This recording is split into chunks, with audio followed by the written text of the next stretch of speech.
Welcome, dear friend, to this quiet corner of the night. If you've found your way here, perhaps you're seeking something that feels increasingly rare in our world. True, deep silence. Not just the absence of sound, but something more profound. A stillness that reaches into the very fabric of your being. Tonight, we're going to explore a curious paradox that many of us experience, but rarely talk about: the weight of silence. You might think that sounds strange. After all, isn't silence supposed to be light, airy, liberating? Yet, for many of us, when the world finally quiets down and we're left alone with our thoughts, silence can feel surprisingly heavy. It can press down on us like a physical thing, filling the room with an almost tangible presence that makes us want to reach for our phones, turn on music, or find any distraction at all. This experience is more common than you might imagine. In our modern world, we've become so accustomed to constant stimulation, the hum of traffic, the glow of screens, the endless stream of notifications, that when it all finally stops, we don't quite know what to do with ourselves. The silence that should soothe us instead makes us uncomfortable, restless, even anxious. But here's what I want you to know. This discomfort with silence isn't a flaw in you. It's not a sign that something's wrong. It's simply an indication that, like most of us in this busy, noisy world, you've lost touch with one of the most nourishing experiences available to human beings: the profound peace that lives in quietude. Tonight, over the next several hours, we're going to gently, slowly, patiently explore the ancient wisdom traditions, particularly from Zen Buddhism, that have understood the transformative power of silence for thousands of years.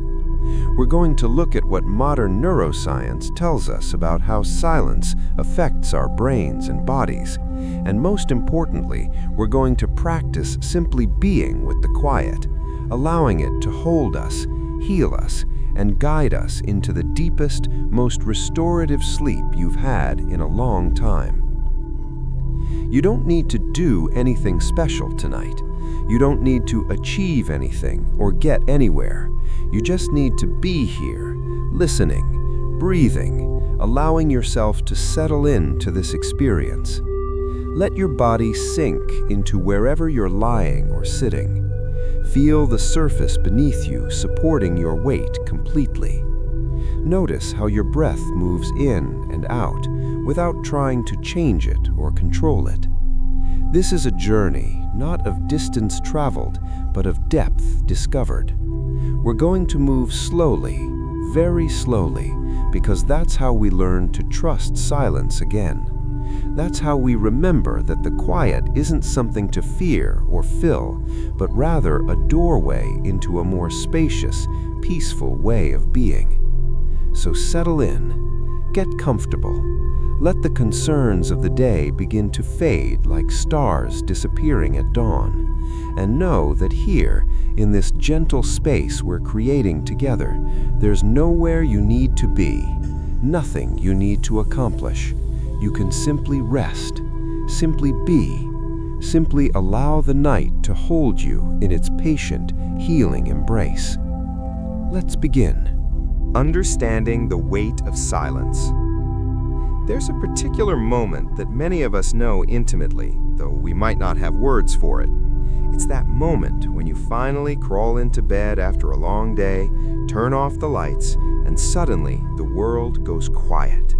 The TV is off, the music has stopped, your phone is on the nightstand, screen dark, and in that moment, instead of feeling relieved, instead of sinking gratefully into rest, you feel uneasy. Your mind, which had been occupied all day with tasks and conversations and distractions, suddenly has nothing to hold on to. And like water released from a dam, your thoughts come rushing in. Worries about tomorrow, replays of conversations from today, that thing you forgot to do, that email you need to send, that concern about your health, your relationships, your future. The silence, which should be a refuge, becomes instead a space where all these thoughts echo and amplify, bouncing off the walls of your awareness until they seem louder than any external noise ever was. This is what I mean when I talk about the weight of silence. It's not really the absence of sound that feels heavy, it's what rushes in to fill that absence. It's the sudden awareness of everything we've been running from, avoiding, or simply not noticing because we've been too busy, too distracted, too engaged with the external world. In our modern lives, we've created what researchers sometimes call a culture of busyness or a culture of noise. From the moment we wake up, often to the jarring sound of an alarm, we're immersed in sound. The morning news, traffic noise on our commute, conversations at work, music in stores and elevators, television in the evening. Our days are soundtracked from beginning to end, and when that soundtrack suddenly stops, many of us experience something close to withdrawal. Neuroscientists have found something fascinating about this. Our brains have actually adapted to constant stimulation. When we're exposed to ongoing streams of information and sound, certain neural pathways become dominant, particularly those associated with attention to external stimuli and rapid processing of new information. These are valuable skills in many contexts, allowing us to navigate complex social situations, process large amounts of data, and respond quickly to changing circumstances. But here's the catch. These same adaptations can make it difficult for us to shift into a different mode, one of internal focus, reflection, and rest. When the external stimulation suddenly stops, our brains don't immediately shift gears. Instead, they keep searching for input, keep scanning for things to process, keep generating activity. Even what we actually need is stillness. This is partly why silence can feel so uncomfortable at first. Our nervous systems, tuned to constant engagement, interpret the lack of stimulation as a kind of threat, or at least as something unusual that requires attention. Rather than relaxing into the quiet, we become alert, vigilant, even agitated. Our thoughts speed up rather than slow down. Our bodies tense rather than release. The very thing we need most, rest, becomes elusive precisely because we're finally in a position to receive it. There's also a psychological dimension to this discomfort with silence. In the quiet, we come face to face with ourselves in a way that busyness allows us to avoid. We notice feelings we've been pushing aside. We become aware of dissatisfactions we've been ignoring. We confront questions we haven't wanted to answer. The Buddhist teacher Pema Chodron talks about how we use activity and distraction to avoid the rawness of basic human experience, the vulnerability, uncertainty, and impermanence that are fundamental to being alive. When we're constantly doing, constantly engaged, constantly distracted, we can maintain the illusion of control. We can tell ourselves that we're managing our lives, handling our responsibilities, keeping everything together. But in silence, these illusions become harder to sustain. We're left with just ourselves, our thoughts, our feelings, our bodies, our breath. And for many of us, that direct encounter with our own existence feels more challenging than any external challenge we might face during the day. This is especially true in our culture, which often values productivity and achievement over simply being. We're taught from an early age to stay busy, to accomplish things, to fill our time productively. Doing nothing, or what looks like nothing from the outside, can feel like failure or laziness. Even our leisure activities tend to be structured and goal-oriented. We don't just relax, we work on relaxing. We don't simply rest, we track our sleep metrics and optimize our recovery. So when we're confronted with true silence, moments of pure, unstructured being, many of us literally don't know what to do. We haven't developed the capacity to just be without doing, to be present without producing, to exist without achieving. And so the silence feels heavy because it reveals this gap in our experience, this underdeveloped aspect of our human capacity.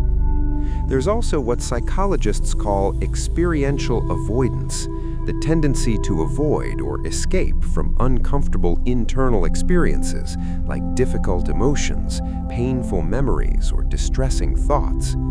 Throughout our day, external noise and activity provide a natural form of experiential avoidance.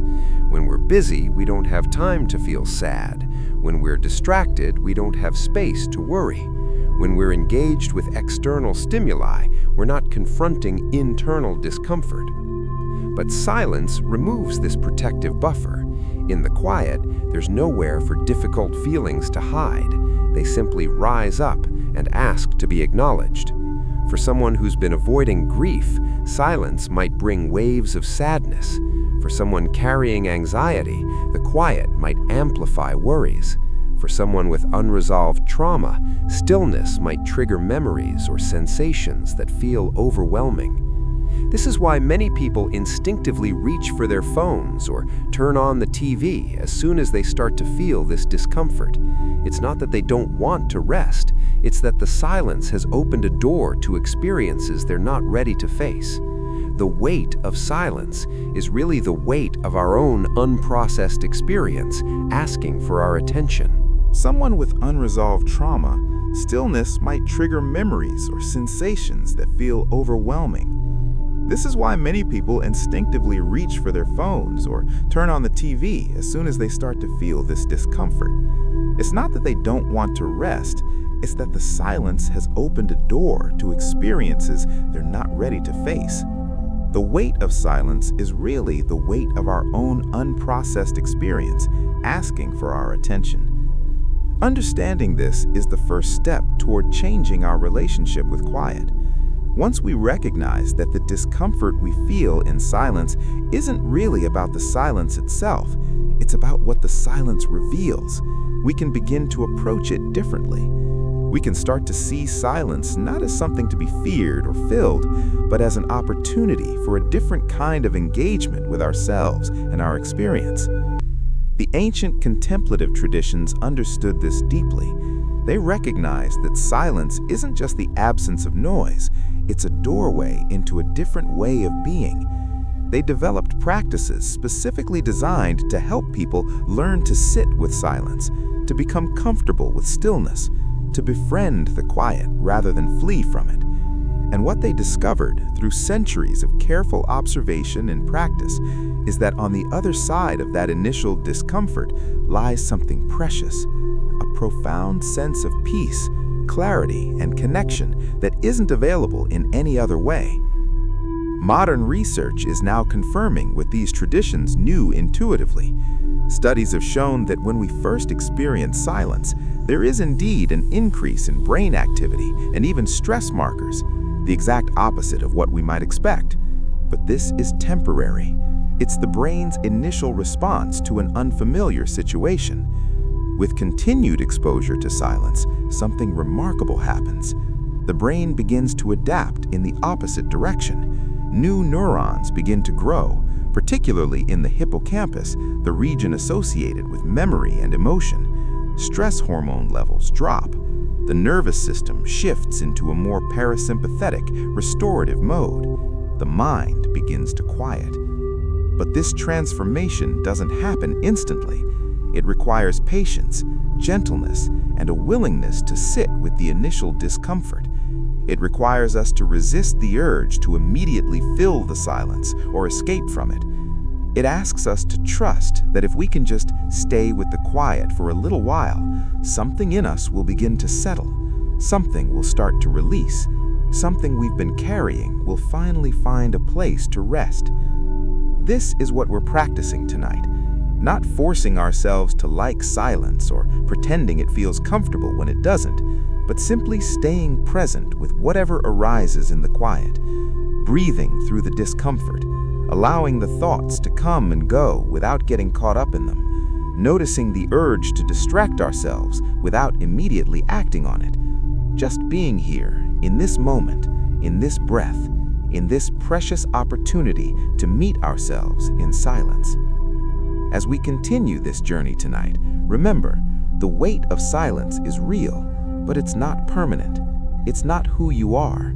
It's just accumulated tension, accumulated avoidance, accumulated noise seeking its release.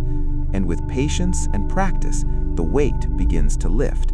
The silence begins to feel less like something bearing down on you and more like something holding you up, supporting you, giving you exactly what you've been needing all along, permission to simply be. Breathe with that understanding. Let it settle into your body.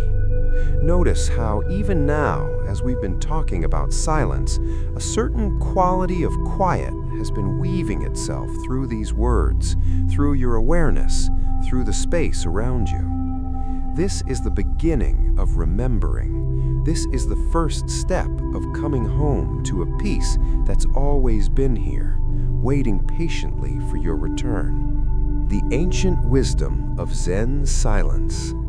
Long before neuroscientists could measure brain waves or track the effects of silence on human physiology, Buddhist monks in ancient Asia were conducting their own experiments with quiet.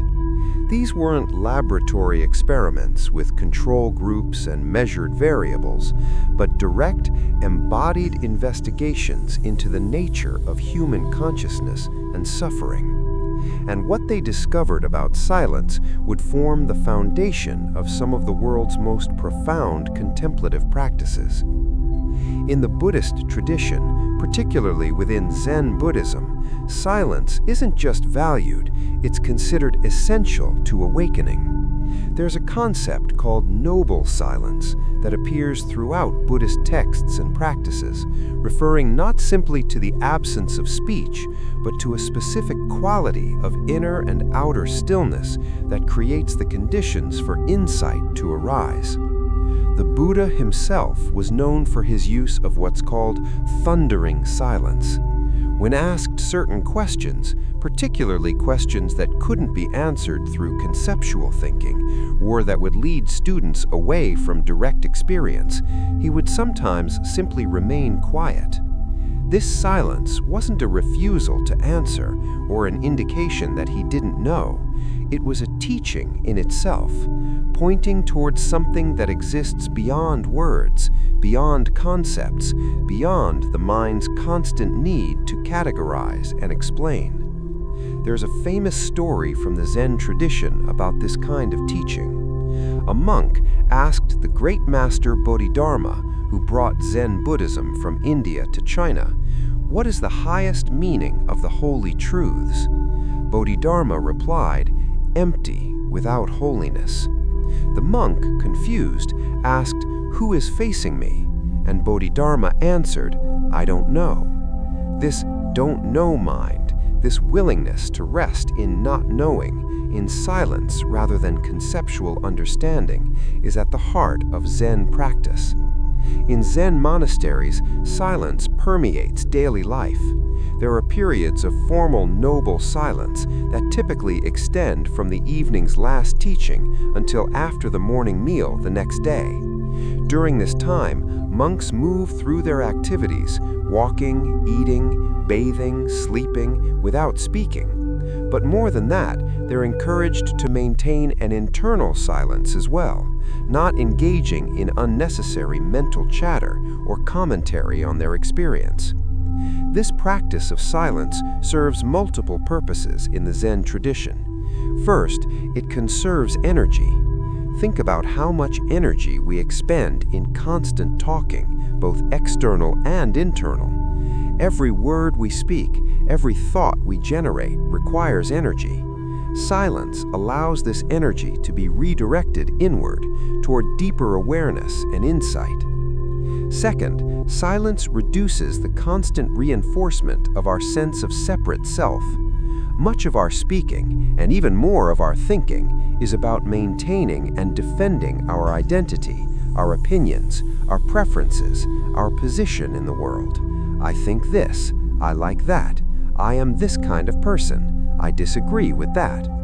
When we're silent, both outwardly and inwardly, this constant self-construction begins to quiet down. We get glimpses of what lies beneath all that self-maintenance, a more fundamental, more spacious awareness that isn't bound up in defending or projecting a particular identity. Third, silence opens space for deeper listening. In the Zen tradition, listening isn't just about hearing sounds with your ears. It's a kind of total receptivity, being fully present to what is, without the filter of our thoughts and judgments constantly processing and commenting on everything. When we're always thinking, always talking, always engaging in mental commentary, we're never fully present. We're always a step removed from direct experience, living in our thoughts about life rather than in life itself. The practice of Zazen, or sitting meditation, which is central to Zen Buddhism, is essentially a practice of silence. Practitioners sit in stillness, typically facing a wall to minimize visual distractions, and simply observe their experience without engaging with it. Thoughts arise, and rather than following them or trying to suppress them, the practitioner notices them and returns attention to the breath or to the present moment. Sensations arise: discomfort, restlessness, sleepiness, and again, the practice is simply to notice without reacting, to allow without engaging. This might sound simple, but anyone who's tried it knows it's one of the most challenging practices imaginable. Our minds are habituated to constant activity. They generate thoughts automatically, continuously, endlessly. Sitting in silence, attempting to not engage with this thought stream, feels at first like trying to stop a river with your bare hands. The thoughts just keep coming, the mind just keeps moving. But here's what the Zen tradition discovered through centuries of practice. You don't have to stop the thoughts. You don't have to achieve some state of perfect mental silence. What changes is your relationship to the thoughts. When you sit in silence long enough, repeatedly, patiently, you begin to notice something remarkable. The thoughts aren't you. They're just mental events arising in awareness, like clouds passing through the sky or waves moving through the ocean. This realization is profound. Most of us identify completely with our thoughts. We think we are our thoughts.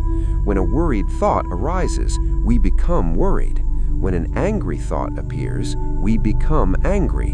When a sad memory surfaces, we become sad. But in the silence of meditation, we can begin to see that there's awareness itself, the space in which thoughts arise, and then there are thoughts. The awareness and the thoughts aren't the same thing. The Zen teacher Shunryu Suzuki described this as giving your sheep or cow a large, spacious meadow. The sheep, your thoughts, will still wander around doing what sheep do. But if the Meadow is large enough, their wandering doesn't disturb you. You can watch them move here and there without being pulled along by their movement. This is what silence practice cultivates, not the absence of thoughts, but a spacious awareness large enough to contain them without being disturbed by them. There's another Zen concept that's relevant here: shikantaza, which roughly translates to just sitting. This is perhaps the purest form of meditation in the Zen tradition. You're not trying to achieve any particular state. You're not working toward enlightenment. You're not even trying to calm your mind or feel peaceful. You're simply sitting, being present, allowing things to be as they are. Just this, just here, just now. This practice might seem passive or pointless to our achievement-oriented minds. What's the point of just sitting? What are you getting done? What are you working toward? But this questioning itself reveals how deeply conditioned we are to always be getting somewhere, always be improving, always be achieving. Shikantaza challenges this entire orientation. It asks, what if you don't need to get anywhere? What if you're already here? What if this moment exactly as it is enough. In the silence of just sitting, without agenda or goal, something unexpected can happen. The constant striving that characterizes so much of our lives begins to relax. The tight grip we maintain on our experience, trying to make it be one way and not another, begins to loosen. And in that loosening, that letting go, a different quality of being can emerge. Not better than what was there before, not more peaceful or more enlightened, just more here, more real, more direct. The Buddhist tradition recognizes that this isn't comfortable at first. There's even a technical term for the discomfort that arises in meditation, suffering or dukkha. One of the first things you encounter when you sit in silence is just how restless your mind is, just how uncomfortable it is to simply be with yourself without distraction. You itch, you fidget, you think about what you need to do later, you remember something embarrassing from years ago, you plan conversations you're never going to have. Your back hurts, your legs fall asleep, you're bored, you're anxious, you're everything except settled and peaceful.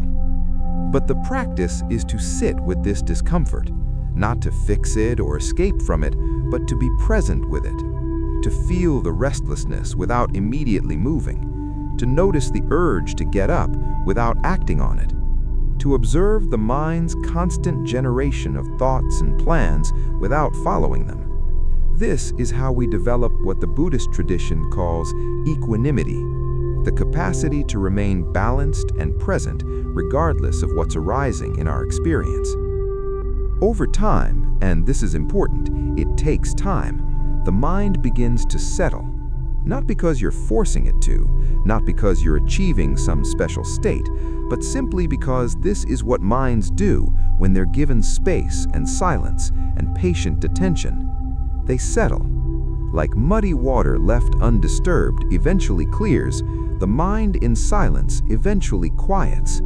The thoughts don't stop, but they slow down. The constant churn of mental activity becomes more like gentle waves than a raging storm. And in that settling, in that clearing, you can begin to see things you couldn't see before. You notice patterns in your thinking, how certain thoughts recur again and again, how your mind has preferred tracks it likes to run on. You observe how emotions arise and pass away, how they're connected to thoughts, how they live in the body. You become aware of subtle sensations you never noticed before, the feeling of your clothes against your skin, the movement of your breath in different parts of your body, the quality of aliveness that pulses through you, even when you're sitting perfectly still. This is what the Zen tradition calls practice realization. You're not practicing in order to realize something later. The practice itself is the realization. Sitting in silence, being present, allowing things to be as they are, this isn't preparation for some future awakening. This is awakening right here, right now, in this simple act of being still and attentive. There's profound wisdom in this approach to silence. It's not about escaping the world or transcending your human experience. It's about being more fully present to it, more fully here, more fully alive. The silence isn't a retreat from life. It's a way of meeting life more directly, without all the filters and defenses and stories we usually place between ourselves and reality. Tonight, as you rest here, you're engaged in this same practice that monks have been doing for centuries. You don't need to be in a monastery. You don't need to follow any particular tradition. You just need to be willing to be here, in silence, in stillness, allowing whatever arises to arise, allowing whatever settles to settle, trusting that in this simple being present, something authentic and healing is taking place. The Zen teacher Dogen wrote, "To study the self is to forget the self." In the silence of meditation, as we study our own minds and hearts with gentle attention, we can gradually forget or see through the tight, defended, anxious self we usually take ourselves to be. And what remains? Just this. Just breathing. Just being. Just the profound simplicity of existence itself, which needs nothing added to it, nothing taken away from it. It's already complete, already whole, already enough. Rest in that understanding. Let the ancient wisdom of silence that has been passed down through generations hold you now. You are part of a lineage of human beings who have discovered that peace isn't something to achieve or acquire. It's something to uncover in the very heart of silence itself. The science behind silence and sleep. While ancient contemplatives were exploring silence through direct experience, modern neuroscience has begun to investigate what actually happens in the brain and body when we're exposed to quiet environments. And what researchers are discovering is remarkable. Silence isn't simply the absence of sound, but an active neurological experience with profound effects on our physiology, our psychology, and particularly on our capacity for deep, restorative sleep. Let's start with what happens in the brain when we're constantly exposed to noise. Sound waves entering our ears are translated into electrical signals that travel to various parts of the brain, but particularly to the auditory cortex and the amygdala, the brain's threat detection center. Even when we're not consciously attending to sounds, even when they've become background noise that we think we're ignoring, our brains are still processing them. This constant processing requires energy and attention. More significantly, when sounds are unpredictable or potentially threatening, like traffic noise, sirens, loud conversations, or even the ping of notifications, the amygdala remains in a state of low-level activation. We might not feel actively stressed, but our nervous system is maintaining a baseline level of vigilance that prevents us from fully relaxing. This has important implications for sleep. Even when we're asleep, our brains continue to process sound. This is why a loud noise can wake us up. It's a survival mechanism that helped our ancestors respond to threats during the night. But it also means that environmental noise, even at levels that don't wake us, can disrupt our sleep architecture, reducing the amount of time we spend in deep, restorative, slow-wave sleep and REM sleep. Studies have shown that people living in urban environments have significantly poorer sleep quality than those in quieter settings, even when they report being used to the noise. The body never fully adapts to chronic noise exposure. Cortisol levels remain elevated, blood pressure stays higher, the nervous system maintains a state of low-grade stress that interferes with both falling asleep and staying asleep. Now let's look at what happens when we introduce silence. In a groundbreaking study conducted by researchers at Duke University, mice were exposed to different auditory stimuli, including white noise, music, and silence, for 2 hours each day.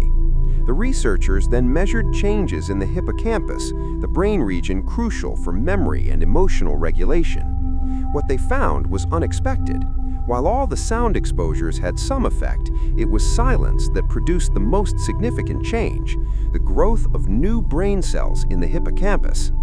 2 hours of silence per day stimulated neurogenesis, the creation of new neurons, at rates higher than any of the sound conditions tested. This was remarkable because it suggested that silence isn't just passive or neutral, it's actively beneficial for brain health and function. Further research has explored how silence affects different brain regions and networks. When we first enter silence, there's actually an increase in activity in certain parts of the brain, particularly those involved in self-referential processing and internal attention. This might explain why silence can initially feel uncomfortable. The brain, freed from processing external stimuli, turns its attention inward, which can bring us face to face with thoughts and feelings we've been avoiding.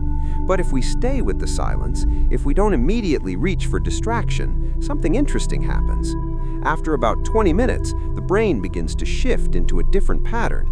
The default mode network, a set of brain regions that activate when we're not focused on the external world, begins to settle into a more coherent, synchronized pattern. Waves of electrical activity slow down, shifting from the rapid beta waves associated with active thinking to the slower alpha and theta waves associated with relaxation and drowsiness. This shift is crucial for sleep. One of the main reasons people struggle to fall asleep is that their brains remain in beta wave patterns, actively thinking, planning, worrying, when they should be transitioning to alpha and theta. Silence supports this transition. By removing external stimulation and allowing the mind to gradually settle, silence helps create the neurological conditions necessary for sleep to occur. There's also a hormonal dimension to how silence affects sleep. Cortisol, often called the stress hormone, follows a natural daily rhythm, highest in the morning to help us wake up, and lowest in the evening to facilitate sleep. However, chronic stress and constant stimulation can disrupt this rhythm, keeping cortisol elevated into the evening hours when it should be dropping. Research has shown that regular exposure to silence can help normalize cortisol rhythms. In one study, participants who spent just 10 minutes in silence showed measurable decreases in cortisol levels. Over time, regular practice of silence, whether through meditation or simply creating quiet periods in the day, can help restore healthy cortisol patterns, making it easier to fall asleep at night and wake refreshed in the morning. The nervous system also responds powerfully to silence. Our autonomic nervous system has two main branches: the sympathetic nervous system, which activates our fight or flight response, and the parasympathetic nervous system, which promotes rest and restoration. Modern life keeps most of us tilted towards sympathetic activation, always a little revved up, a little on alert, a little ready to respond to the next demand or threat. Silence activates the parasympathetic nervous system. When we're in quiet environments, heart rate slows, blood pressure decreases, breathing becomes deeper and more regular, and digestion improves.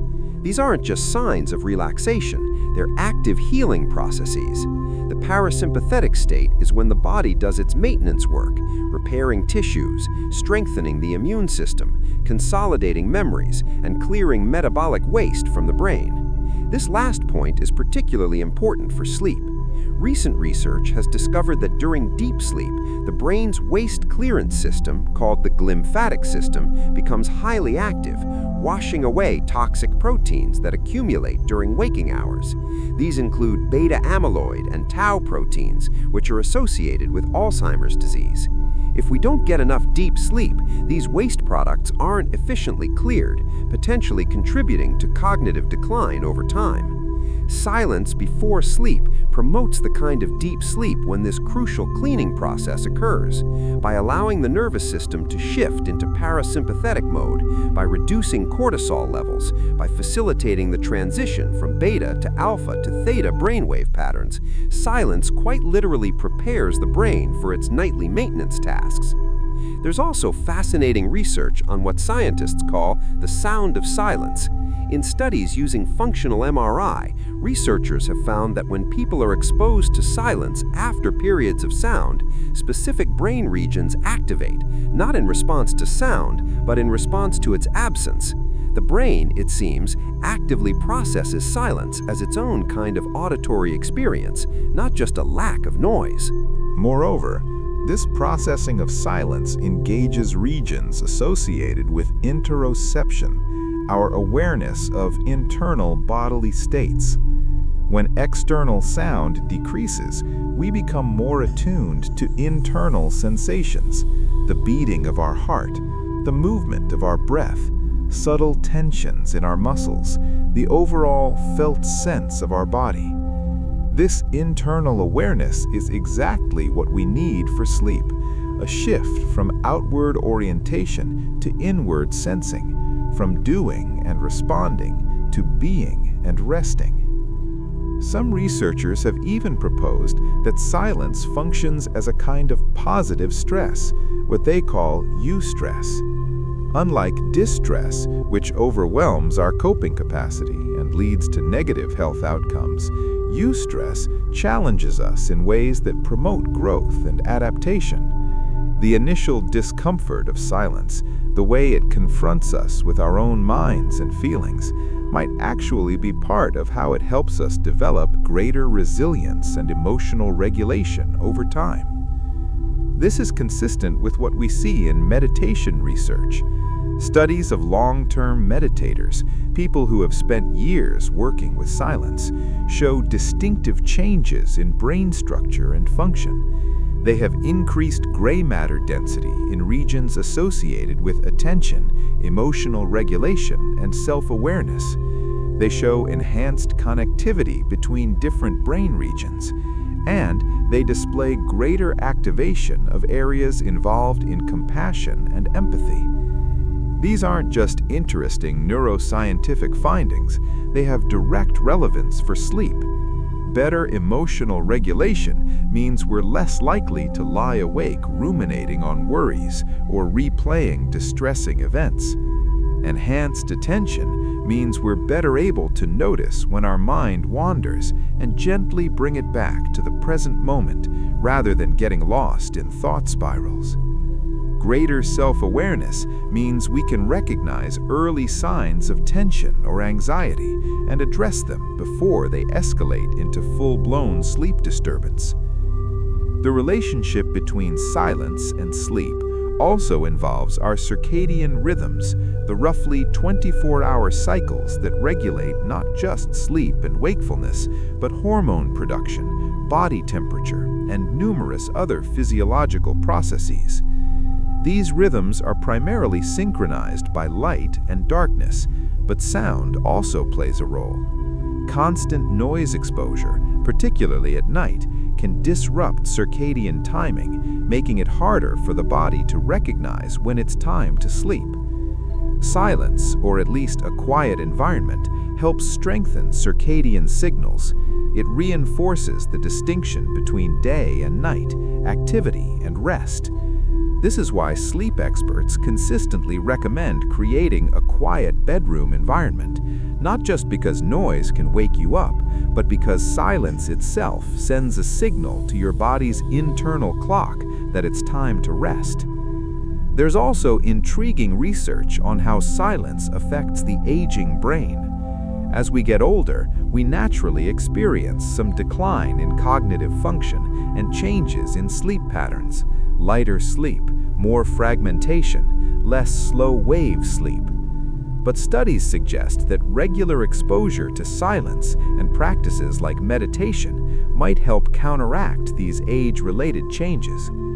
In one study, older adults who completed an 8-week mindfulness meditation program, which involved extensive work with silence, showed improvements in sleep quality comparable to those achieved with conventional sleep medications, but without side effects. Brain imaging revealed increased activity in regions associated with sleep regulation and decreased activity in areas associated with worry and rumination. Understanding all of this science isn't about turning silence into another thing you have to do correctly or another health intervention you need to optimize. Rather, it's about recognizing that when you choose silence, when you turn off the TV, put away your phone, sit in quiet, or lie here listening to these gentle words gradually giving way to stillness, you're not just making a lifestyle choice, you're working with fundamental neurological and physiological processes. You're giving your brain and body what they need to shift from the aroused, externally focused state that characterizes modern waking life to the relaxed, internally aware state that's necessary for deep, healing sleep. This understanding can help us be more patient with ourselves when silence initially feels uncomfortable.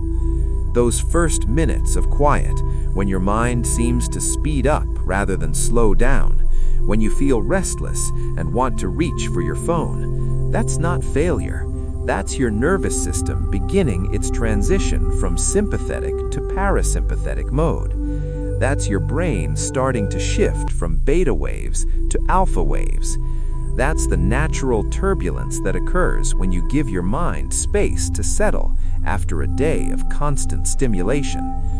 And when you stay with it, when you breathe through that initial discomfort, what you're doing is retraining your nervous system. You're teaching your brain that it's safe to quiet down. You're reinforcing neural pathways associated with rest and restoration. You're facilitating the very biological processes that lead to healthy, restorative sleep.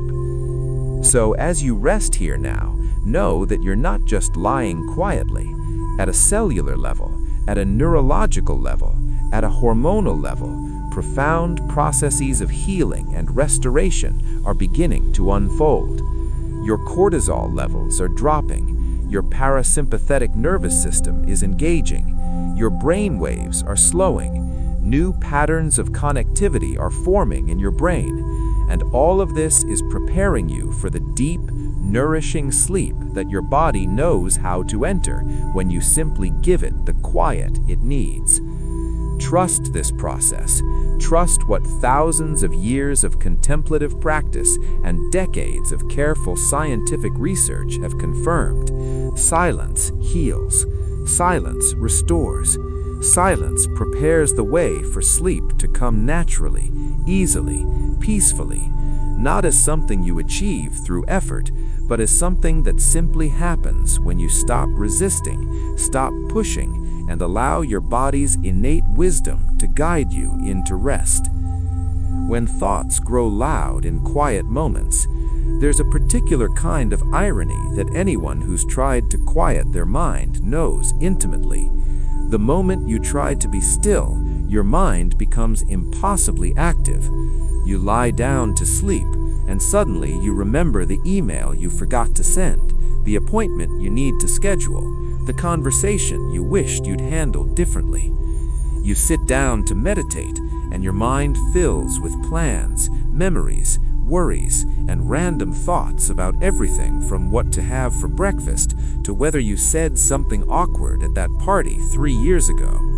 This experience is so universal that it has many names across different traditions. Monkey mind in Buddhism, the committee in recovery circles, mental chatter in neuroscience, rumination in psychology. But regardless of what we call it, the phenomenon is the same. When external stimulation decreases, internal mental activity often increases, at least at first. Why does this happen? Part of the answer lies in how our minds are designed to function. Throughout human evolution, our ancestors' survival depended on their ability to remember where resources were located, to plan for future challenges, to learn from past mistakes, and to stay alert to potential threats. The human brain is essentially a problem-solving machine, constantly scanning the environment, both external and internal, for anything that requires attention or action. During the day, when we're busy with tasks and activities, this problem-solving function is directed outward. We're responding to emails, having conversations, making decisions, completing tasks.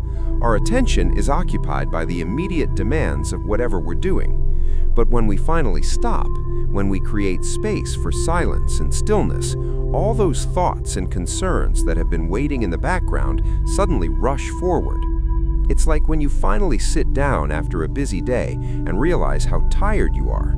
The tiredness was there all along, but you didn't notice it while you were moving. Similarly, these thoughts were present throughout the day, but you weren't aware of them because your attention was elsewhere. In silence, they become audible, not because the silence creates them, but because the silence finally gives you enough quiet to hear them. Neuroscientists have identified a specific network in the brain called the default mode network that becomes particularly active during rest and mind wandering. This network is associated with self-referential thinking, thoughts about yourself, your past, your future, your relationships, your concerns. When you're engaged in a task that requires focused attention, the default mode network quiets down. But as soon as that external focus is removed, it activates, generating the stream of thoughts about yourself and your life that we call thinking. For many people, particularly those struggling with anxiety or insomnia, the default mode network becomes hyperactive. Rather than gently mind-wandering, their thoughts become repetitive, negative, and difficult to disengage from. They ruminate on past events, replaying them over and over, wishing they had acted differently. They worry about future scenarios, imagining all the things that could go wrong. They criticize themselves, comparing their lives to others, focusing on perceived failures or inadequacies. This kind of thinking has a particularly strong association with difficulties falling asleep. Research has shown that people with insomnia typically experience what's called cognitive arousal at bedtime, heightened mental activity characterized by racing thoughts, worry, and inability to turn off their minds. This cognitive arousal can be just as sleep disruptive as physical arousal, muscle tension, rapid heart rate, etc., if not more so. There's a phenomenon psychologists call pre-sleep cognitive arousal that's particularly common and particularly frustrating. As bedtime approaches, many people find their minds becoming more, not less, active. They start thinking about the next day's responsibilities, planning conversations they need to have, worrying about problems they face. Even when they're physically exhausted and desperately want to sleep, their minds refuse to quiet down. Why does this happen specifically at bedtime? Several factors contribute. First, bedtime often represents the first truly unstructured time in the day. If you've been busy from morning until evening, your bedtime routine might be the first moment when your mind doesn't have a specific task to focus on. All the thoughts and concerns that didn't get attention during the day finally demand it. Second, lying in bed trying to sleep creates a particular kind of pressure that can paradoxically increase mental activity. When you have insomnia, you start to dread bedtime. You lie down knowing from past experience that your mind will start racing, and this anticipatory anxiety itself triggers the racing thoughts you were afraid of. It becomes a self-fulfilling prophecy. The fear of not being able to quiet your mind makes it even harder to quiet your mind. Third, there's an element of what psychologists call thought suppression paradox. When you try hard not to think about something, when you tell yourself, stop thinking about work, or don't worry about that problem now, you often end up thinking about it more. The effort to suppress a thought actually keeps that thought active in consciousness. This is why trying to force your mind to be quiet usually backfires. There's also a quality to nighttime thoughts that make them particularly distressing. Researchers have found that the same concerns we might handle relatively well during the day become magnified and distorted at night. A minor worry becomes catastrophic. A small problem feels insurmountable. Psychologists sometimes call this nocturnal rumination, and it's characterized by thoughts that are more negative, more repetitive, and more difficult to shift away from than daytime thinking. This happens partly because of how our brains function differently at night. The prefrontal cortex, the region responsible for rational thinking, perspective taking, and emotional regulation, becomes less active as we get tired. Meanwhile, the amygdala, the emotional center that responds to threats, remains active. This combination can make our thoughts at bedtime feel more emotionally intense and less amenable to rational perspective. There's also less to distract us from negative thoughts at night. During the day, even when we're worried about something, we can redirect our attention to tasks, conversations, or activities. At night, lying in darkness and quiet, there's nowhere for attention to go except inward. This concentrated focus on our internal experience can amplify whatever we're feeling, making manageable concerns feel overwhelming. Understanding all of this is important because it helps us recognize that racing thoughts at bedtime aren't a sign that something's wrong with us. They're completely normal, if uncomfortable, human experience that arises from how our brains are wired and how our lives are structured. This understanding itself can reduce some of the distress around nighttime thinking. Instead of adding a layer of anxiety about the fact that you can't quiet your mind, you can simply recognize, this is my default mode network doing its thing. This is pre-sleep cognitive arousal. This is normal. But understanding isn't always enough to change the experience. The question becomes, what do we do when thoughts grow loud in quiet moments? How do we work with racing thoughts in a way that doesn't make them worse? The contemplative traditions offer wisdom here that's been validated by modern psychology. The key insight is this: you don't need to stop your thoughts, and trying to stop them is usually counterproductive. What you can change is your relationship to your thoughts, how you respond to them, how much attention you give them, how seriously you take them. In meditation practice, there's a technique sometimes called noting or labeling.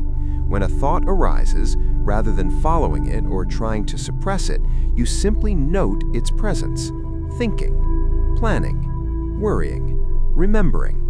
You're not judging the thought as good or bad, not analyzing its content, not trying to figure out why it arose. You're just acknowledging a thought is happening. This simple act of noting does something subtle but powerful. It creates a tiny bit of space between awareness and thought.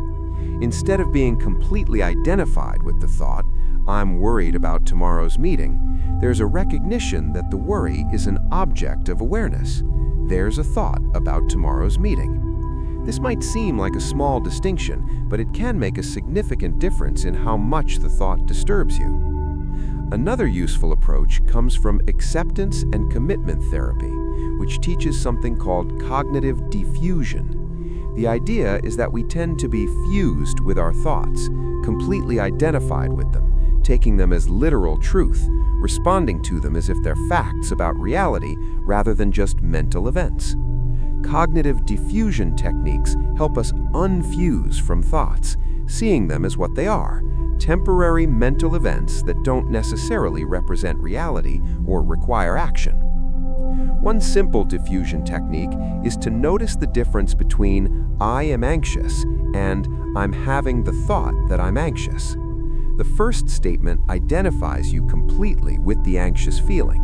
The second acknowledges the thought while maintaining some separation from it. This separation doesn't make the anxious thought go away, but it can reduce its impact, making it feel less overwhelming and less true. There's also value in what's sometimes called the observer perspective. Imagine you're sitting by a river, watching leaves float past on the water.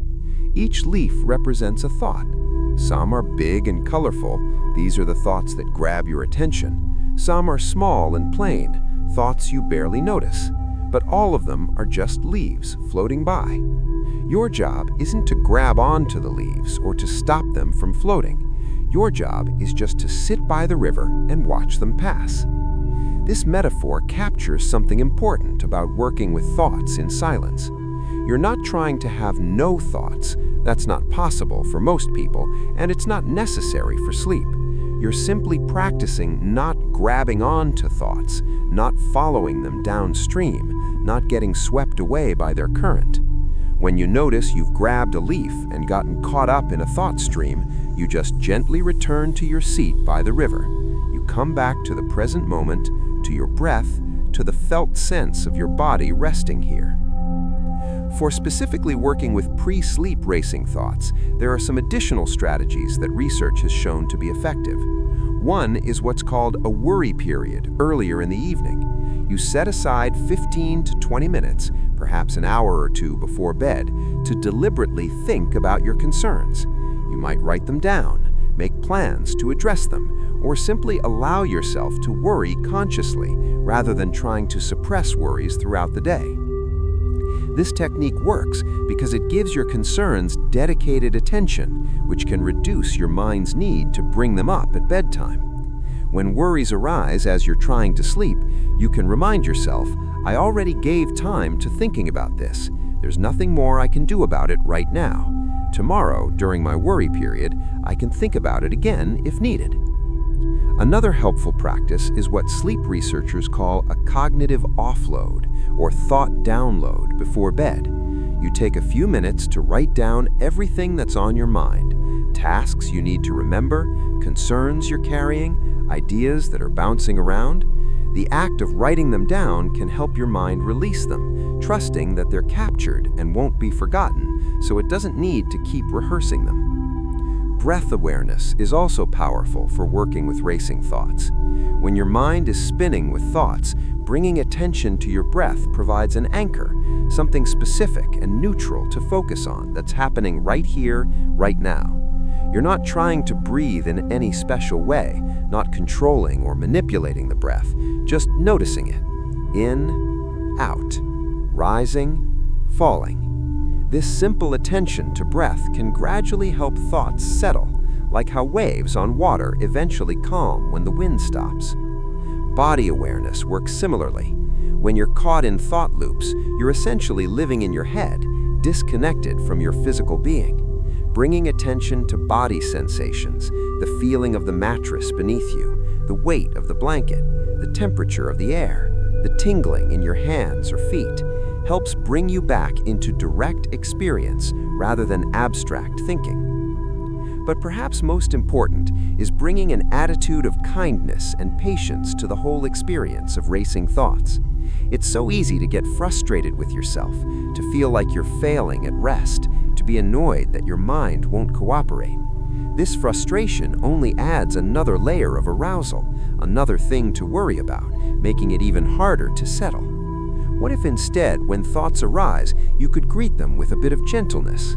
Hello, thoughts. I see you're here. That's okay. You're allowed to be here, but I'm not going to follow you right now. I'm going to keep resting here. Not harsh, not critical, just gentle and firm, the way you might redirect a child who's interrupting you. The Zen tradition has a beautiful phrase: no thinking, good. Thinking, good. This points to the attitude we're cultivating, not preferring one state over another, not judging thoughts as bad and silence as good, but simply allowing whatever's present to be present. If there's silence, fine. If there are thoughts, that's fine too. Both are just experiences arising in awareness, neither one inherently better or worse than the other. This might sound like it contradicts what we said earlier about silence being valuable for sleep, but there's a subtle distinction here. We're not saying thoughts are just as restful as silence. They're not. What we're saying is that fighting with thoughts, being anxious about thoughts, trying to force them away, this fighting creates more arousal than the thoughts themselves. When we can be at peace with the presence of thoughts, when we can let them be here without getting tangled up in them, they naturally begin to settle on their own. So as you rest here now, whatever thoughts are present, know that they're okay. They don't mean you're doing this wrong. They don't mean you can't sleep. They're just thoughts, doing what thoughts do. And you, the awareness that notices these thoughts, you're here too. And you're larger than the thoughts, spacious enough to contain them without being disturbed by them, patient enough to watch them gradually slow and settle like snow falling gently to earth, eventually coming to rest in the silence that was here all along, underneath all the noise. Befriending the silence. Learning to sit with uncomfortable feelings is perhaps one of the most valuable life skills we can develop, yet it's something many of us spend our entire lives avoiding.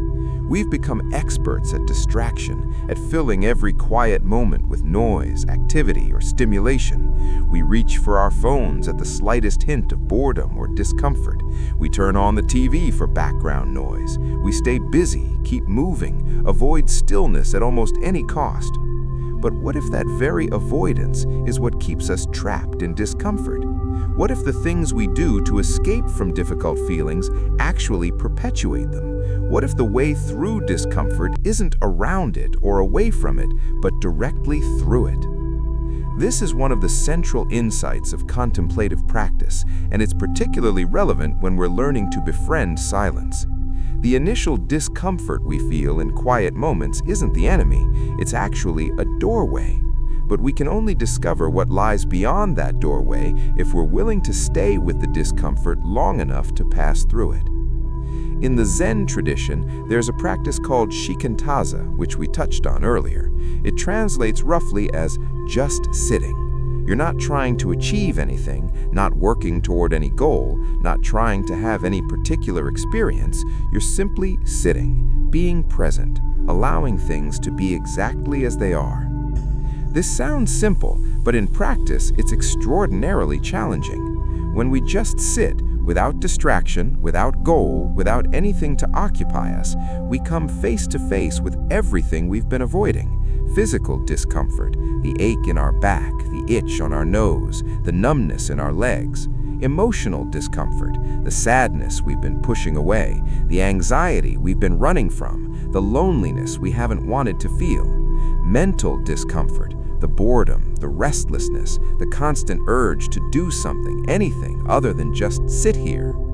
The practice is simply to be with all of this, not to fix it, not to change it, not to make it go away, just to be present with it, to feel the itch without immediately scratching, to notice the restlessness without getting up, to observe the anxiety without trying to talk ourselves out of it or figure out what's causing it, just being here with whatever's here. Why would anyone voluntarily do this? Why would we choose to sit with discomfort rather than seeking comfort? Because something profound happens when we do. When we stop running from discomfort and instead turn toward it with attention and acceptance, the discomfort begins to change. Not always in the way we expect. It doesn't necessarily go away or become comfortable, but it becomes workable, bearable. Sometimes it even reveals itself to be less substantial than we thought. There's a psychological principle called exposure that's well established in treating anxiety disorders. The basic idea is that when we repeatedly expose ourselves to something we fear while remaining in a state of relative safety, our nervous system gradually learns that the feared thing isn't actually as dangerous as we thought. The anxiety response naturally diminishes over time. The same principle applies to discomfort with silence. When we repeatedly expose ourselves to quiet moments while staying present rather than immediately reaching for distraction, we gradually build tolerance. Our nervous system learns, okay, this is uncomfortable, but it's not actually threatening. I can handle this. The initial agitation, the urge to escape, the sense that something's wrong, these reactions gradually soften. But this only happens if we approach the practice with the right attitude. If we're gritting our teeth, forcing ourselves to sit still while internally resisting every moment of it, we're not really befriending silence, we're just white-knuckling through it. The key is to bring a quality of kindness and curiosity to the experience. Imagine the difference between these two approaches. In the first, you sit down to meditate and immediately notice discomfort. Your back hurts, you're thinking about work, you feel restless. Your inner dialogue says, "This sucks. Why am I doing this? I'm terrible at meditation. I can't even sit still for 5 minutes. I should be able to do this. What's wrong with me?" You're fighting with your experience, judging it, trying to force it to be different than it is. In the second approach, you sit down and notice the same discomfort, but your inner dialogue is different. There's discomfort in my back. Isn't that interesting? And my mind is thinking about work. Of course it is. I had a busy day. And there's restlessness. That's okay. That's allowed to be here. You're meeting your experience with curiosity and acceptance rather than judgment and resistance. The first approach creates a second layer of suffering on top of the initial discomfort. Not only are you uncomfortable, but you're also distressed about being uncomfortable. You're in a fight with reality, trying to make it be something other than what it is. This fighting is exhausting, and it doesn't actually help anything change. The second approach allows discomfort to be present without adding that extra layer of struggle. You're uncomfortable, yes, but you're not making it worse by judging yourself for being uncomfortable. You're just being with what is, as it is, in this moment. And paradoxically, this acceptance often allows things to shift in ways that fighting never could. This is what befriending silence actually means, not making ourselves like it or pretend it's comfortable when it's not, but developing a friendlier, more accepting relationship with whatever arises in the quiet. We're learning to stop treating silence as an enemy to be avoided or a problem to be solved, and instead approaching it as a teacher, a companion, an opportunity for insight. There's a technique in mindfulness practice called RAIN that can be helpful here. It's an acronym: recognize, allow, investigate, nurture. When discomfort arises in silence, we first recognize it. There's anxiety, or there's restlessness, or there's physical tension. We name what's happening without judgment. Then we allow it. We give it permission to be here. We don't try to push it away or fix it. We make space for it. This doesn't mean we like it or want it to stay forever. It just means we're not adding resistance on top of the discomfort. Next, we investigate it with gentle curiosity. What does this discomfort actually feel like in my body? Where do I notice it? What's its texture, its temperature, its quality? Is it moving or still, solid or fluid? By bringing detailed, curious attention to our experience, we often discover it's more nuanced and less solid than our initial impression. Finally, we nurture ourselves with compassion. We acknowledge that discomfort is hard. We offer ourselves kindness the way we would to a good friend who is struggling. Maybe we place a hand on our heart or our belly. Maybe we silently say something soothing. It's okay. This is difficult, but you're doing fine. You can handle this. This RAIN practice transforms our relationship with difficult experiences. Instead of being caught in a cycle of discomfort, resistance, more discomfort, we create a new cycle: discomfort, recognition, acceptance, understanding, ease. Not that the initial discomfort vanishes, but our relationship with it changes in ways that make it much more manageable. Building tolerance for quiet moments is also about starting where you are and gradually expanding. If silence feels extremely uncomfortable, you don't need to immediately sit in silent meditation for an hour. You might start with just 60 seconds. 1 minute of sitting quietly, breathing, noticing whatever arises. That's it. And then you can return to whatever you were doing. The next day, maybe you do 2 minutes. The day after, 3. Not because you're trying to achieve something or because longer is better, but simply because you're gradually, gently training your nervous system to be comfortable with quiet. You're building a new relationship with silence, 1 minute at a time. You can also practice what's sometimes called micro-dosing silence, taking brief silent pauses throughout your day.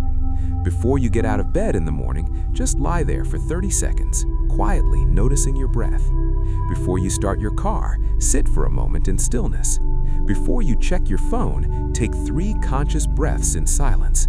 These tiny moments of quiet punctuating your day can help make silence feel less foreign, less threatening. There's also value in distinguishing between different qualities of silence. Not all quiet is the same. There's the tense, awkward silence of an uncomfortable social situation. There's the heavy silence of grief or depression. There's the electric silence before a storm. There's the soft silence of early morning. There's the vast silence of open spaces.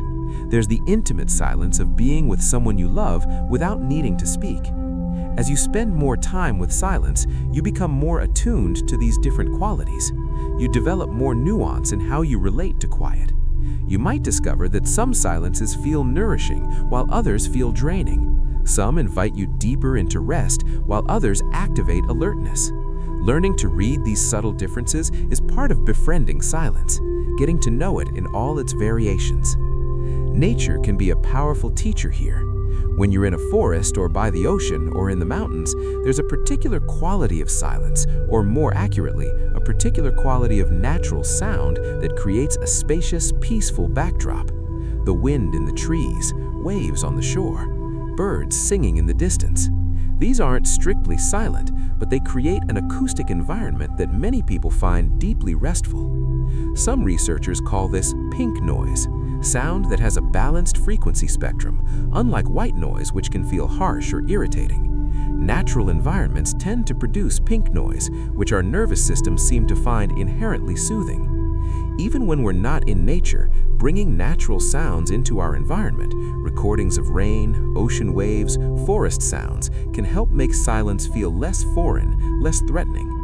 But befriending silence also means learning to be with pure quiet, no sound at all, just the ringing silence of a truly quiet room. This can be the most challenging silence to sit with because there's nothing to hold on to, nothing to focus on except our own internal experience. But it's also potentially the most healing because it's in this kind of silence that we can most clearly hear our own deepest truths, our own authentic voice beneath all the noise.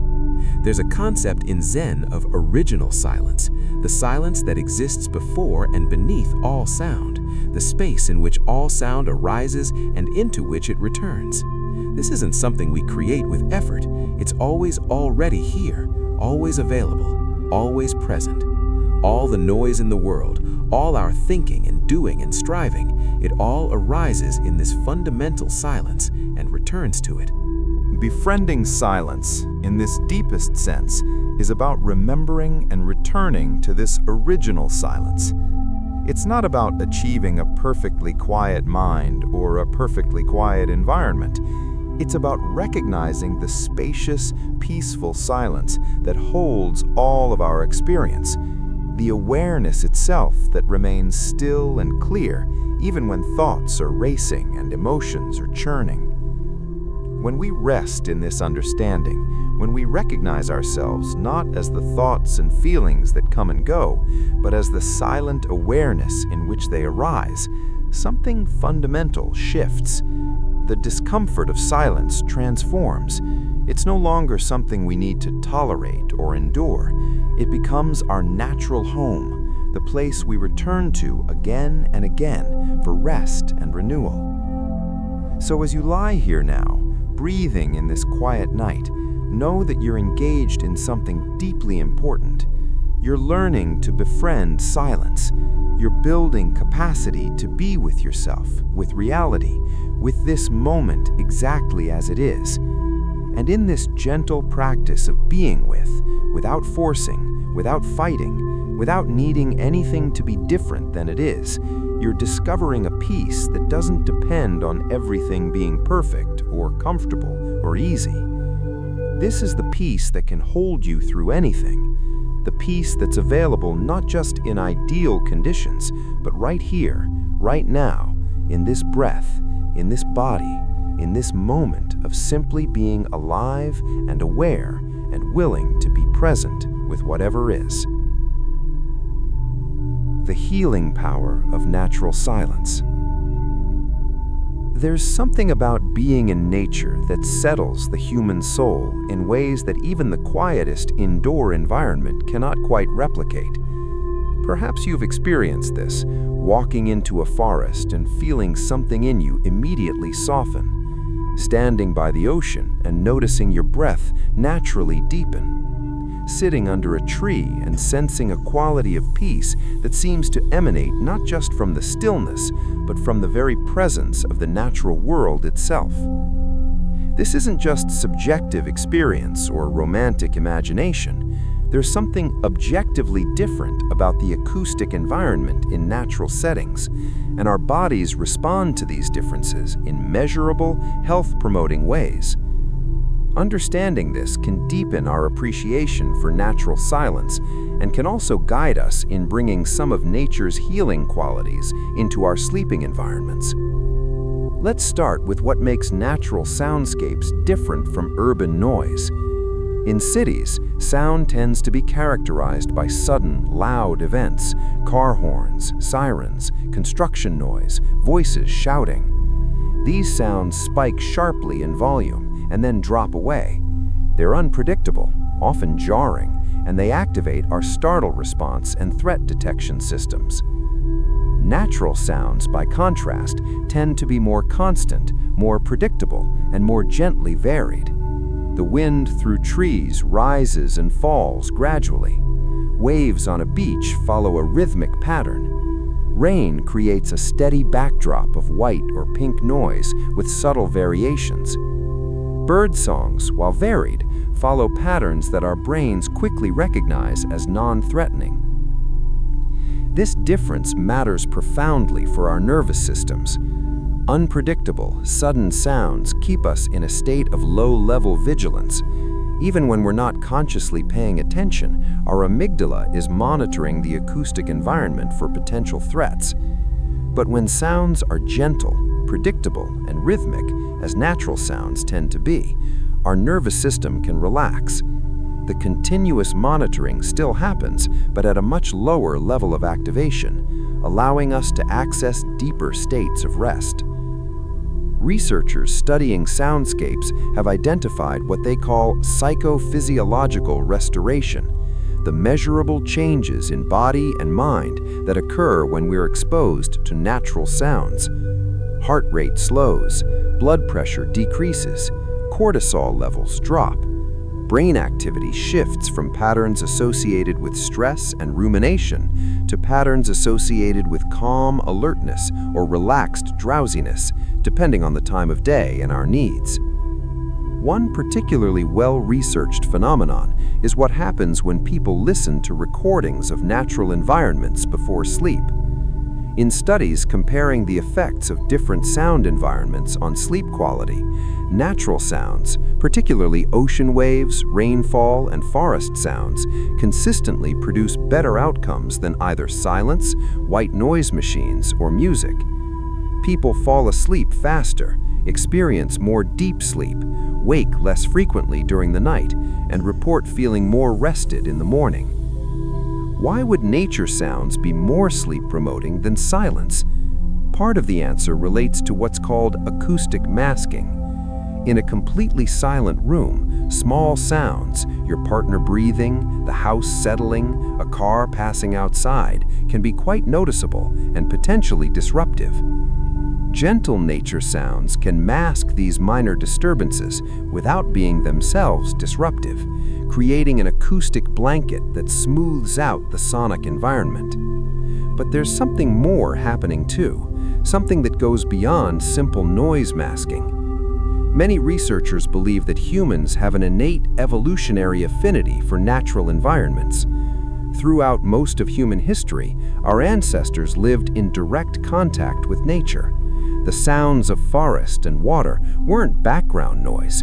They were signals of safety, of resource availability, of home. This deep evolutionary history may explain why natural sounds affect us so powerfully even today, even when we live in cities and have never spent a night in a forest. At some fundamental level, these sounds say to our nervous systems, "You're safe, you're in a good place, you can rest." They activate what psychologist Stephen Kaplan called soft fascination, a gentle, effortless attention that allows the mind to rest while remaining engaged.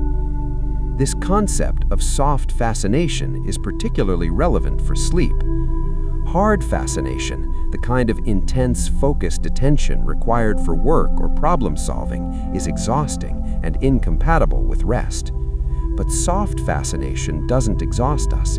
It allows our attention to be gently held without effort, which can help prevent the mind from wandering into worry or rumination.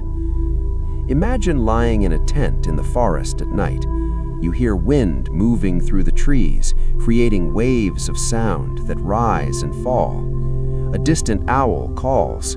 Leaves rustle nearby. Your attention naturally flows with These sounds, but in a relaxed, dreamy way. You're aware, but not alert, present, but not vigilant. This is soft fascination, and it's profoundly conducive to sleep.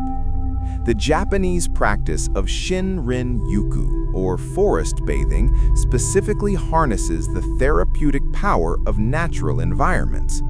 While it's typically done during waking hours as a form of walking meditation, the principles apply equally to sleep. Forest bathing involves slowly, mindfully engaging all your senses with the forest environment, not just sight and sound, but also smell, touch, and even taste. Research on forest bathing has documented impressive health benefits. People who spend time in forests show measurable increases in natural killer cells, a type of white blood cell that plays a crucial role in fighting cancer and viral infections. They show decreases in stress hormones, improvements in mood, better sleep quality, and even changes in gene expression related to inflammation and stress response. While some of these benefits come from the physical movement and time outdoors, studies comparing time in forests to time in urban parks show that forests have unique effects even when controlling for exercise. What is it about forests specifically? Part of the answer is phytocides, volatile organic compounds released by trees and other plants. These compounds, which plants use to protect themselves from insects and disease, appear to have direct effects on human physiology when we breathe them in. But the acoustic environment of forests also plays a significant role. Forest soundscapes have a particular quality, what acousticians call low spectral flatness and high bioacoustic activity. In plain language, this means that forest sounds cover a rich range of frequencies without being harsh or grating, and they're full of the sounds of living things, birds, insects, wind-moved leaves and branches. This richness and aliveness in the soundscape appears to have psychological effects beyond simple relaxation. People listening to recordings of forests report feeling more connected, less isolated, more part of something larger than themselves. Even when they know intellectually that they're listening to a recording in a lab, the sounds evoke feelings of belonging and safety. Water sounds, streams, rivers, waves, rain, have similarly powerful effects. Water has been a central requirement for human survival throughout our evolutionary history, so it makes sense that our brains would be particularly attuned to water sounds as signals of a good, safe environment. The rhythmic quality of many water sounds may also directly influence brain activity, potentially entraining brain waves to slower, more sleep-compatible rhythms. Rain is particularly interesting because it combines several sleep-promoting features. It creates a form of pink noise, sound energy distributed fairly evenly across frequencies, which many people find soothing. It's consistent and predictable, which allows the nervous system to relax. And it's literally the sound of water falling from the sky, which at a primal level signals that we're sheltered, protected, safe from the elements, an ideal state for sleep. Even the absence of certain sounds in nature is significant. One of the stressors of urban environments is that we're constantly exposed to what researchers call informational noise, sounds that carry specific information or meaning that our brains automatically process. A conversation nearby, a news broadcast, a phone notification, these all grab our attention, even when we're trying to ignore them. Natural sounds, by contrast, are what's called non-informational. They don't carry messages we need to decode. They don't demand responses. They simply are. This allows our cognitive systems to rest in ways that's not possible when we're surrounded by language and technologically produced sounds. However, there's an important caveat. Natural environments isn't equal, and not everyone has the privilege of living near forests or oceans or even quiet parks. This is where the research on recorded nature sounds becomes particularly valuable. While being physically present in nature may have some unique benefits that can't be fully replicated, studies show that high-quality recordings of natural environments can produce many of the same psychophysiological benefits. This means that even if you live in a city, even if you can't easily access natural spaces, you can still bring natural soundscapes into your sleeping environment. A recording of ocean waves or forest sounds can help create an acoustic environment that supports rest, that speaks to those deep evolutionary parts of our nervous system that know how to relax when surrounded by signs of safety and life. It's worth being thoughtful about which nature sounds you choose. Different sounds affect different people differently. Some people find ocean waves deeply soothing, while others find the intensity of crashing waves activating. Some people love rain, while others find it melancholy. Some are soothed by bird songs, while others find them too variable and attention-grabbing. The invitation is to experiment, to notice what works for you. You might find that different nature sounds are helpful for different moods or different stages of falling asleep. Perhaps gentle rain helps you initially relax, while softer forest sounds or distant waves are better for the transition into actual sleep. There's no wrong answer, just what serves your rest. There's also value in occasionally sleeping in actual silence, without any sound at all, even natural recordings. This allows you to develop comfort with pure quiet. But for many people, especially those with tinnitus or those who live in noisy environments, gentle nature sounds can be a bridge, a way of accessing the peace of natural silence, even when true silence isn't available. Bringing nature's healing into our sleeping space can involve more than just sound. The temperature of a room affects sleep quality, and there's evidence that mimicking natural temperature variations, slightly cooler at night, like a forest or desert environment, promotes better sleep. The complete darkness that humans would have experienced throughout most of history, with no artificial light, supports healthy melatonin production. Even images or views of nature, a picture of a forest on your wall, a window looking onto trees, have been shown to reduce stress and improve mood. The ultimate goal is to create a sleeping environment that speaks to our deep, ancestral needs for safety, comfort, and connection to the living world. Even in a city apartment, even far from forests and oceans, we can create spaces that embody some qualities of natural environments: darkness, coolness, gentle sounds, organic textures. These aren't luxuries, they're supports for the biological imperative of sleep that all living things share.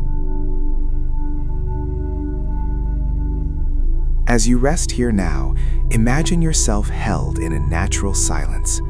Perhaps you're in a forest clearing with trees surrounding you protectively. Perhaps you're on a beach at twilight with gentle waves rhythmically meeting the shore. Perhaps you're in a mountain meadow with only the soft sound of wind through grass and the occasional bird song in the distance. Let these images and sounds, whether real or imagined, whether physically present in recordings or simply held in your awareness, remind you of your belonging to the natural world.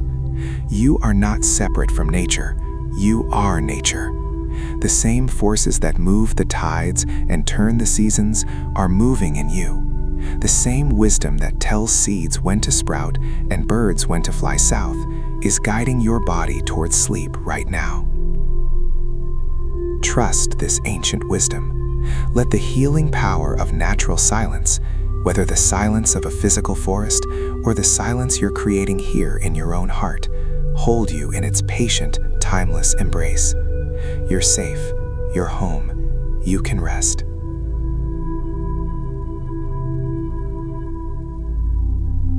The breath naturally slows and softens.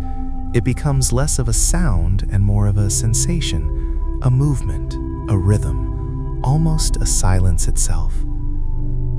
This quality of breath, neither quite sound nor quite silence, makes it an ideal anchor for attention when we're trying to rest. The mind, which tends to wander when given nothing to focus on, can gently rest on the breath. Not forcing, not controlling, just noticing.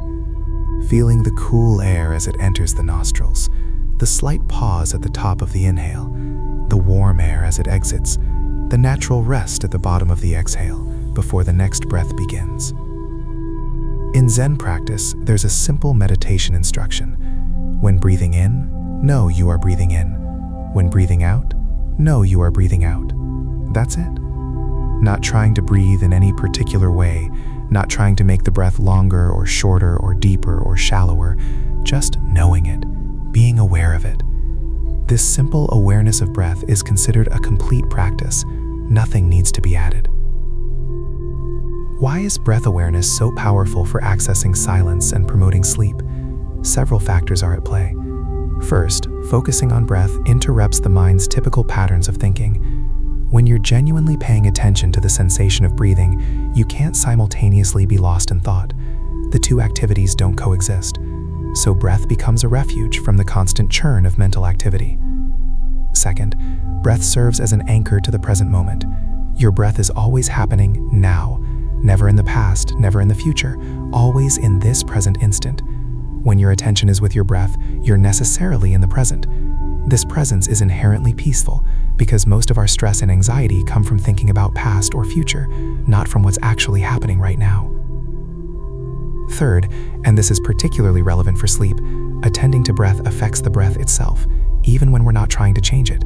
Simply by paying attention, breath tends to slow down, deepen, and become more regular. These changes signal to the nervous system that it's safe to relax. The body interprets slow, deep, regular breathing as a sign that there's no immediate threat, triggering a cascade of physiological changes that support rest. This happens through what's called the vagus nerve, a major pathway of the parasympathetic nervous system. When we breathe slowly and deeply, we stimulate this nerve, which sends signals throughout the body to relax, slow the heart rate, lower blood pressure, and activate digestive processes. This vagal activation is incompatible with the stress response. You literally cannot be in full fight or flight mode while engaging your parasympathetic nervous system through breath.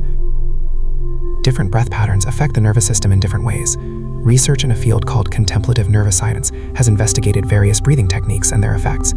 While many traditional practices involve specific breath ratios or patterns, for purposes of sleep, the most helpful approach is usually the simplest: natural, effortless breathing, attended to with gentle awareness. There is one pattern that's been specifically studied for sleep: breathing with a longer exhale than inhale.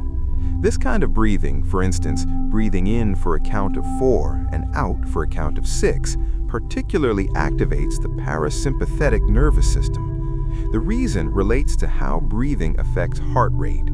During inhalation, heart rate naturally speeds up slightly. During exhalation, it slows down. A longer exhale means more time spent in this slowing down phase, sending stronger signals to the body that it's safe to rest. But here's the important thing. You don't need to force this or make it effortful.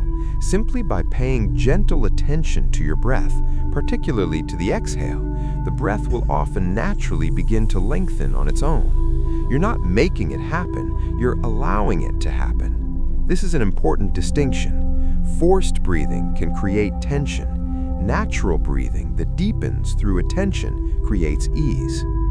In Buddhist practice, there's attention not just to the breath itself, but also to the space between breaths, that moment of stillness at the bottom of an exhale before the next inhale begins. This tiny pause is sometimes called the doorway. It's a moment of pure silence, pure stillness, where nothing is happening, where there's just being. Learning to rest in this pause, to allow it to be there without rushing to the next breath, can deepen our capacity to be with silence. As you practice this, you might notice that the pause naturally lengthens, not because you're holding your breath, that would create tension, but because when the body is relaxed, when the nervous system feels safe, it doesn't immediately need another breath. There's a natural settling, a natural rest that occurs. And in that rest, in that gap between breaths, there's a quality of silence that's deeper than anything you can find in the absence of external sound. Breath also connects us to something larger than ourselves. Every breath we take is an exchange with the world around us. We breathe in oxygen that plants have produced through photosynthesis, using energy from the sun. We breathe out carbon dioxide that plants will use to grow. We are literally exchanging the same molecules with the atmosphere that every other breathing being on Earth is exchanging. The air in your lungs right now contains atoms that were once breathed by Buddha, by Jesus, by your great-great-great-grandparents, by the oak tree in your neighbor's yard. This understanding can help shift our experience of breathing from something personal and isolated to something that connects us to all of life. We're not separate breathing beings. We're part of one vast breathing system, the earth itself inhaling and exhaling through all its living creatures. When we rest in this understanding, breathing can feel less like something we're doing and more like something we're participating in, something that's breathing us. There's a meditation practice that works with this, breathing with the awareness that you're being breathed. Not that you're doing the breathing, but that breath is moving through you. Life is breathing you. The universe is breathing you. You're a momentary wave in the great ocean of breath that animates all living things. This shift from being the one who breathes to being the one who is breathed can profoundly relax effort and deepen rest. In the Zen tradition, there's a concept of whole body breathing. This doesn't mean forcing air into your belly or chest in any particular way. It means experiencing the breath as a full body event. When you breathe, it's not just your lungs that move. Your entire torso expands and contracts subtly. Your shoulders may rise slightly. Your abdomen softens and firms. There are even subtle movements in your spine, your pelvis, your ribs. As you lie here, you might experiment with this whole body awareness of breath, not trying to create movement, but simply noticing the subtle ways that each breath ripples through your entire body. You might feel it as an expansion and contraction, like waves gently washing through you. You might sense it as a kind of gentle rocking, a soothing rhythm that reminds you of being rocked as a baby or floating on water. This whole body experiencing of breath can be particularly helpful for sleep because it diffuses attention throughout the body rather than concentrating it in one place. When attention is diffused, it becomes softer, less intense, more conducive to drowsiness. You're aware, but in a spacious, gentle way that doesn't require effort or alertness. Breath can also help us work with the edge between sleeping and waking. As you drift toward sleep, your breath will naturally change, becoming slower, shallower, more regular. If you're paying attention to breath, you'll notice these changes. They can serve as gentle markers of your journey toward sleep, reassuring signals that your body knows what it's doing. Sometimes people worry that paying attention to breath will keep them awake, that the attention itself is too activating. But there's a kind of attention that sustains wakefulness and a kind that supports sleep. Active, concentrated attention, trying hard to stay focused on every breath, that keeps you alert. But receptive, soft attention, just allowing awareness to rest with breath without trying to grasp or hold on to it, that can gently carry you into sleep. The key is in the quality of attention. Think of it like the difference between staring at something and gazing at it. Staring is intense, focused, effortful. Gazing is soft, relaxed, allowing. We want to gaze at our breath, not stare at it, to be with it gently, not grip it tightly, to let it be just as it is, not try to make it be any particular way. And then something beautiful can happen. As you continue to rest your attention lightly on the breath, as the breath naturally slows and deepens, as your body relaxes more fully into the surface beneath you, the breath and the silence begin to merge. You can't quite tell where one ends and the other begins. There's just this gentle rhythm, this subtle movement, this life force pulsing quietly through you, carrying you deeper into rest. The breath becomes like a lullaby, rocking you gently toward sleep, not forcing you there, not dragging you there, just inviting you. Each exhale a little deeper into relaxation, each pause a moment of pure peace, each inhale a gentle reminder that you're alive, you're here, you're being cared for by forces much wiser and older than your conscious mind. So rest your attention on your breath now, not grabbing it, not controlling it, just noticing it, feeling it, allowing it to be your companion in this journey through silence toward sleep. Let the breath remind you that you don't have to do anything right now. You're being breathed, you're being held, you're being guided by the wisdom of your body toward the rest you need. Just breathing, just being, just allowing this moment to be exactly as it is, knowing that each breath is bringing you closer to the deep, nourishing sleep that awaits you, just beyond the edge of waking awareness. Body awareness in the quiet. There's something remarkable that happens when we shift our attention from our racing thoughts to the felt sense of our physical body. It's as if we're remembering something we've forgotten, that we are embodied beings, not just minds floating disconnected in space, but living flesh and blood with weight and temperature and texture. In our daily lives, especially in our modern technology-dominated existence, we tend to live primarily in our heads. We're thinking, planning, worrying, imagining, analyzing. The body becomes almost like a vehicle we're driving. We're vaguely aware it's there, but we're not really present in it. We notice it only when something goes wrong, when there's pain or discomfort that demands our attention. This disconnect from the body has consequences for sleep. When we're living primarily in our thoughts, we miss the body's signals about tiredness, tension, and readiness for rest. We push through fatigue, override physical needs, and then wonder why we can't simply lie down and fall asleep when we decide it's bedtime. The body has needs and rhythms and wisdom of its own, and when we're disconnected from it, we lose access to this wisdom. The practice of body awareness, sometimes called body scanning or somatic meditation, is about reversing this disconnect. It's about bringing conscious attention to physical sensations, not to change them or fix them, but simply to notice them, to be present with them, to inhabit our bodies more fully. In traditional meditation practice, body awareness often begins with what's called a body scan. You systematically bring attention to different parts of your body, usually starting with your toes and moving upward, or starting with your head and moving downward. But more than the specific method, what matters is the quality of attention you bring. Curious, accepting, non-judgmental awareness of whatever sensations are present. Let's explore this now as you rest here. Bring your attention to your toes. You don't need to move them or do anything with them. Just notice, what do your toes feel like right now?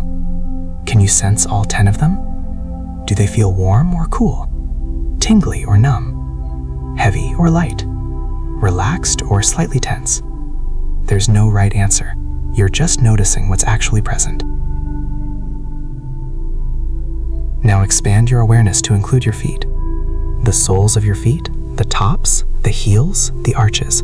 What sensations are there? Can you feel the weight of your feet if they're touching the bed? Or each other? Can you sense that contact? Again, not trying to create any particular sensation, just becoming aware of what's already there.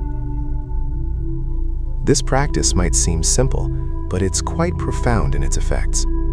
First, it anchors your attention in direct, present moment experience.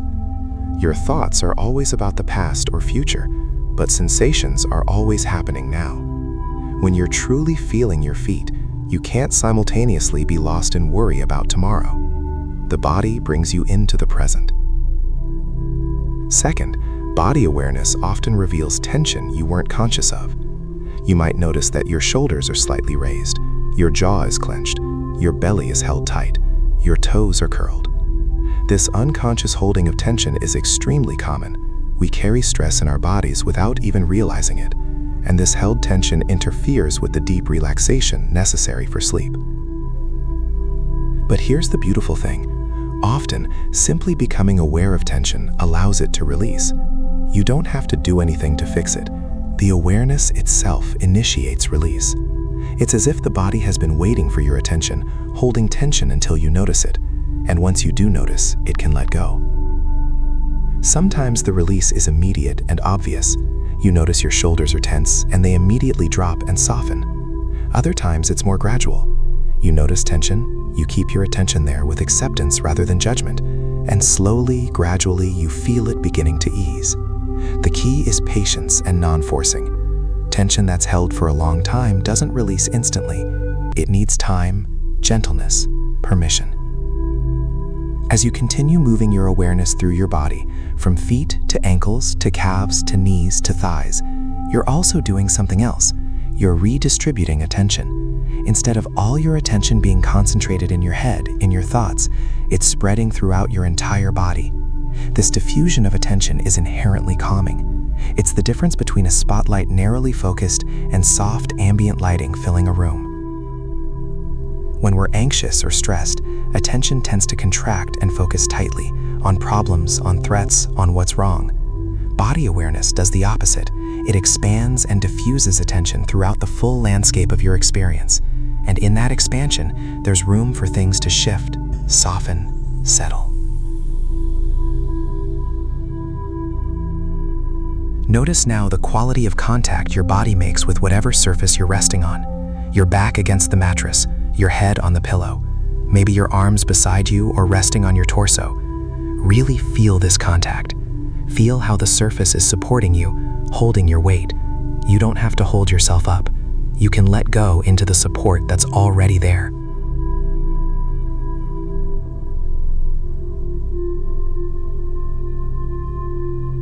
There's a technique in somatic therapy called grounding that's particularly relevant here.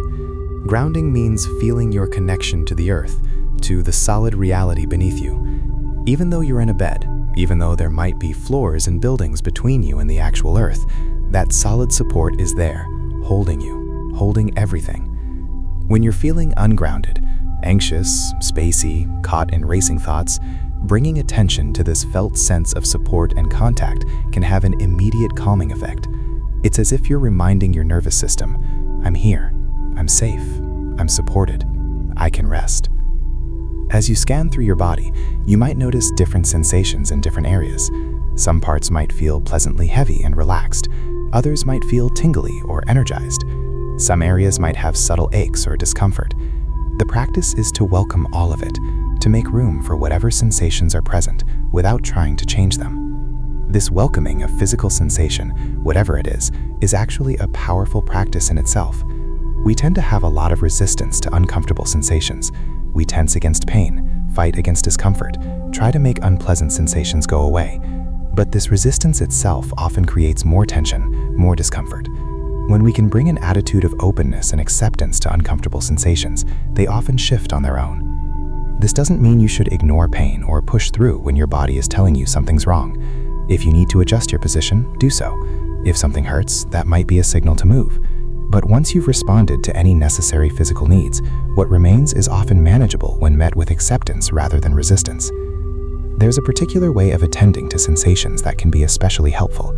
Instead of thinking about the sensation or telling yourself stories about it, just feel it directly. What does it actually feel like? Not, my back hurts. That's a thought, a judgment. But what are the actual sensations? Maybe there's pressure or heat or a dull ache or tingling or tightness. The more you can experience sensation directly, without the overlay of judgment and story, the less distressing it tends to be. Progressive muscle relaxation is another body-based technique that can support sleep. It involves deliberately tensing and then releasing different muscle groups. The contrast between tension and release helps you recognize what relaxation actually feels like and helps tired, tense muscles finally let go. But there's a gentler version that doesn't require deliberate tensing. Simply scan through your body, and wherever you notice any holding or tension, imagine breathing into that area. Not literally breathing there, your breath only goes to your lungs, but imagining the breath flowing to that tense spot, bringing ease and space. On the exhale, imagine the tension flowing out with the breath. This use of imagination with breath might seem like it's just imagination, but your nervous system doesn't always distinguish between imagined and real physical experiences. When you imagine breathing into your tense shoulders, when you visualize tension releasing with your exhale, you're activating neural pathways that can facilitate actual physical release. Another powerful aspect of body awareness is recognizing that sensations are constantly changing. When you pay attention, you notice that what seemed like a solid, unchanging sensation is actually quite dynamic. That pressure in your lower back shifts slightly, that tingling in your hand intensifies and then fades. Everything is moving, flowing, changing. This recognition of impermanence can be liberating. If you're experiencing discomfort, knowing that it's not fixed, not permanent, can make it easier to be with. And more broadly, experiencing the constant flux and flow of physical sensation can help you recognize the same quality in thoughts and emotions. Everything arises and passes away. Nothing is as solid or permanent as it initially seems. As your body awareness deepens, you might start to notice more subtle sensations. The feeling of your clothes against your skin, the faint pulse of your heartbeat in different parts of your body, the gentle movement of breath not just in your chest but throughout your torso, even subtle energetic sensations that are hard to describe but nonetheless real. This heightened sensitivity isn't the goal, it's just a natural side effect of paying attention, and it can be quite pleasant, this increasing intimacy with your own physical being. You're not a mind piloting a body vehicle. You are your body, and your body has its own intelligence, its own knowing, its own way of being in the world that's worth attending to. In the Buddhist tradition, body awareness is considered one of the foundations of mindfulness practice. The reason is that the body is always in the present. Thoughts drift to past and future, but sensations are always happening now. So body awareness naturally anchors us in present moment reality, which is where peace and rest are found. There's also a recognition that so much of our suffering happens because we're living in our heads, cut off from the embodied reality of our existence. When we're thinking about life rather than living it, analyzing our experience rather than experiencing it, we miss the immediacy, the vividness, the felt sense of being alive. Body awareness restores this contact with lived reality. So as you rest here now, continue to let your awareness roam gently through your body, not searching for anything, not trying to fix anything, just sensing, feeling, noticing. Allow your body to become heavier, softer, more yielding to the support beneath it. Feel any remaining tension gradually releasing, not because you're forcing it, but because you're giving it permission, giving it attention, allowing it space to dissolve. Your body knows how to sleep. It's done this thousands of times. It has ancient wisdom about rest, about letting go, about surrendering into the support of darkness and stillness. You don't have to teach it or manage it. You just have to allow it, to get out of the way, to stop trying to control the process and instead trust your body's innate capacity to guide you into deep, restorative sleep.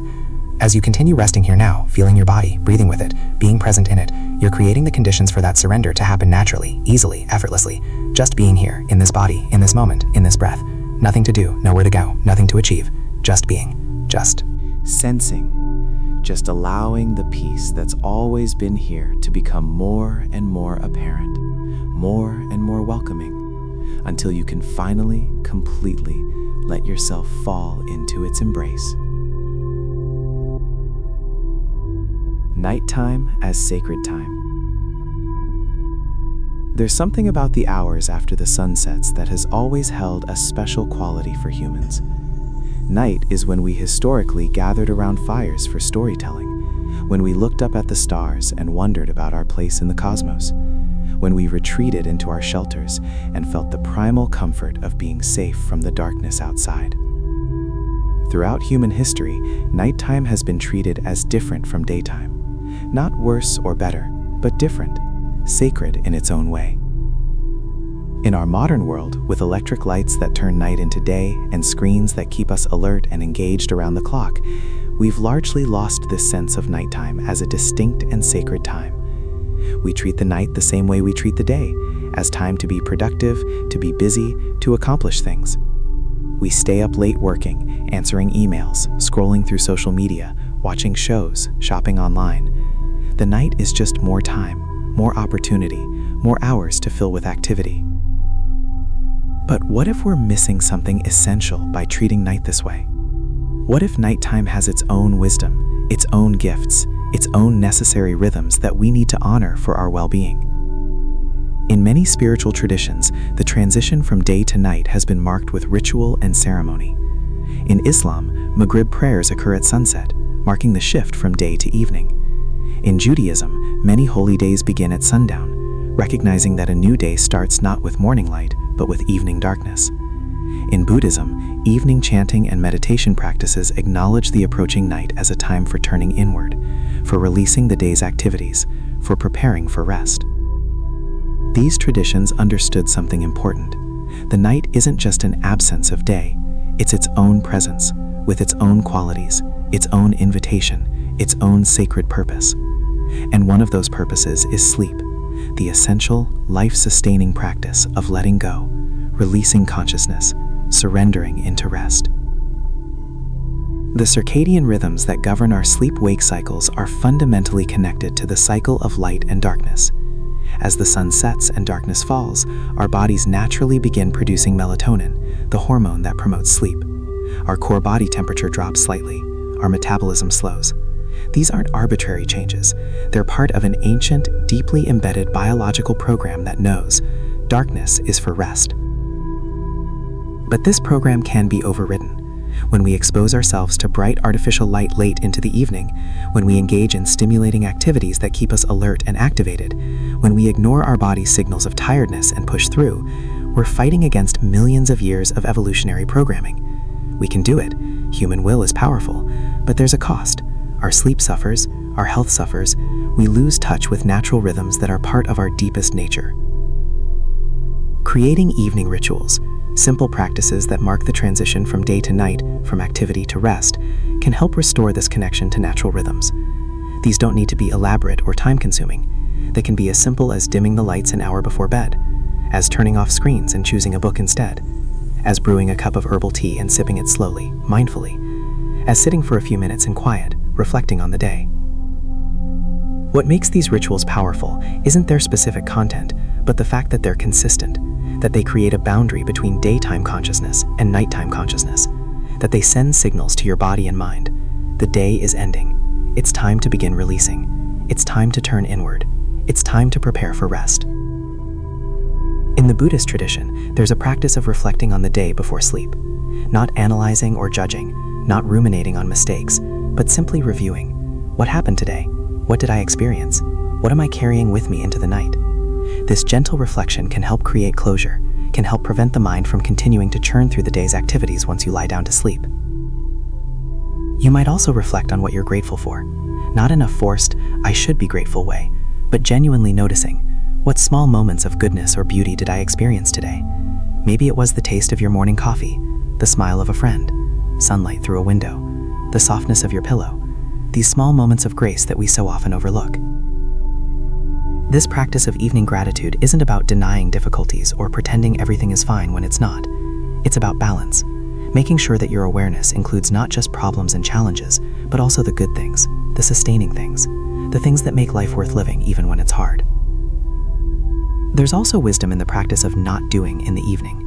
In our culture, we're so conditioned to always be productive, always be accomplishing something, that true rest can feel uncomfortable or even guilt-inducing. But rest isn't laziness. It's not wasted time. It's essential. It's sacred. Your body needs rest to heal and restore itself. Your mind needs rest to process and integrate the day's activities. Your spirit needs rest to maintain its resilience and capacity for joy. Giving yourself permission to simply be in the evening, to sit and do nothing, to lie on the couch without needing to watch something or check your phone, to just exist without any agenda or goal, this is a radical act in our productivity-obsessed culture, and it's essential preparation for sleep. The moon has long been a symbol of nighttime sacred quality. Unlike the sun, which is constant and unchanging in its daily appearance, the moon goes through visible cycles, waxing and waning. Appearing and disappearing, full and new. Ancient peoples around the world developed lunar calendars, marked lunar festivals, told stories about the moon's power and influence. Whether or not you believe the moon has any direct effect on human consciousness or behavior, there's something undeniably evocative about looking up at the moon at night. It reminds us that we're part of something larger than our individual lives and concerns. It connects us to the vast reaches of space, to the ancient patterns of celestial movement, to the countless human beings throughout history who have looked up at this same moon and felt its beauty and mystery. Taking a moment before bed to step outside and look at the night sky, whether you can see the moon, stars, or just darkness, can be a powerful way of marking the transition into sleep. You're reminding yourself of your smallness in the grand scheme of things, which paradoxically can be comforting rather than frightening. You're connecting with the natural world. You're allowing fresh air and darkness to touch you. You're creating a buffer zone between the indoor, artificial environment of your day and the rest you're about to enter. The quality of darkness itself has its own sacred character. In complete darkness, our sense of sight, the sense we rely on most heavily during the day, becomes useless, or at least limited. This forces us to rely on other senses, other ways of knowing. It can feel disorienting at first, but it can also be liberating. You can't see all the things that need to be done, all the messes that need to be cleaned, all the visual stimuli competing for attention. In darkness, there's only you, your breath, your body, your inner world. Many contemplative traditions have used darkness as a tool for spiritual practice. In some Buddhist traditions, practitioners spend extended periods in dark retreat, days, weeks, or even months in complete darkness to deepen meditation and facilitate certain kinds of insight. While this kind of intensive practice isn't for everyone, the principle is relevant. Darkness can be a powerful container for inner work, for letting go of the external world, for turning attention inward. Even in our everyday experience, we can work with darkness more consciously. Rather than keeping lights on as long as possible and then suddenly switching to complete darkness at bedtime, we can create a gradual dimming in the evening. Use softer lights, light candles. Allow your eyes to gradually adjust to lower light levels. This supports your natural melatonin production and helps your circadian system recognize that night is coming. There's also something to be said for the simple act of lying in darkness before sleep, not immediately trying to fall asleep, not doing anything, just lying there in the dark, breathing, being. For some people, this feels uncomfortable at first.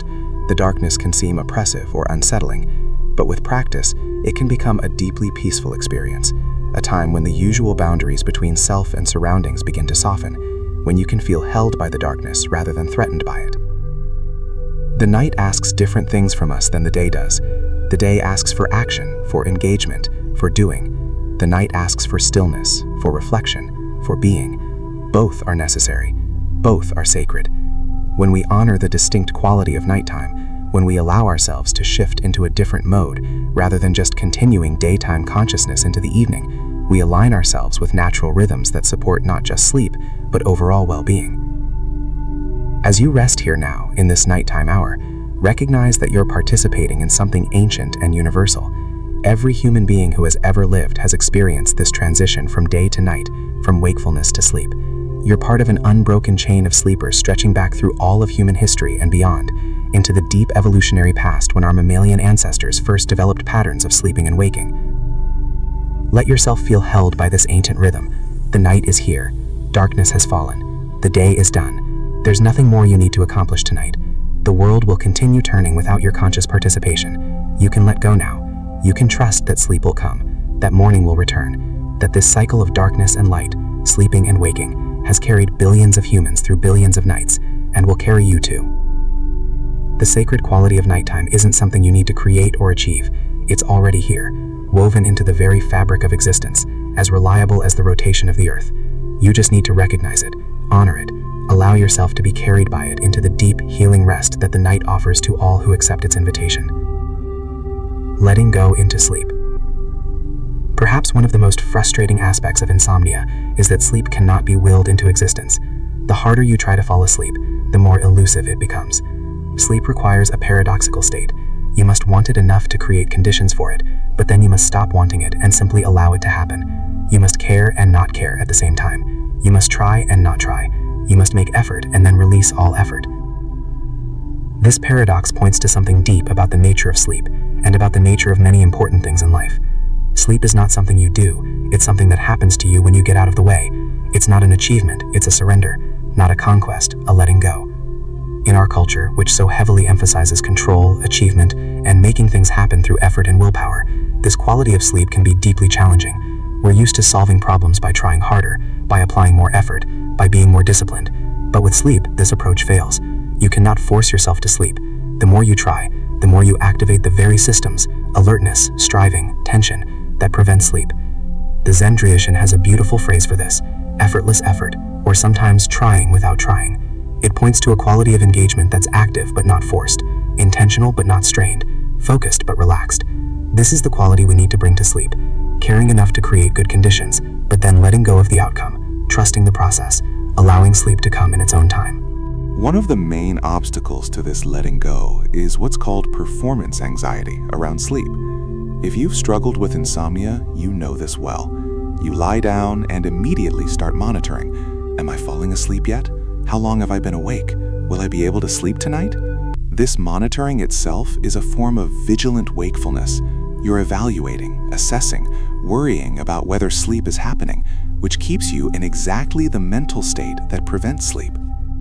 There's a cognitive therapy technique for insomnia that addresses this directly. It's called paradoxical intention, and it involves deliberately trying to stay awake rather than trying to fall asleep. The logic is that by removing the pressure to sleep, by taking away the performance anxiety, you allow the natural process of sleep to occur more easily. While this might sound counterintuitive, many people find it helpful.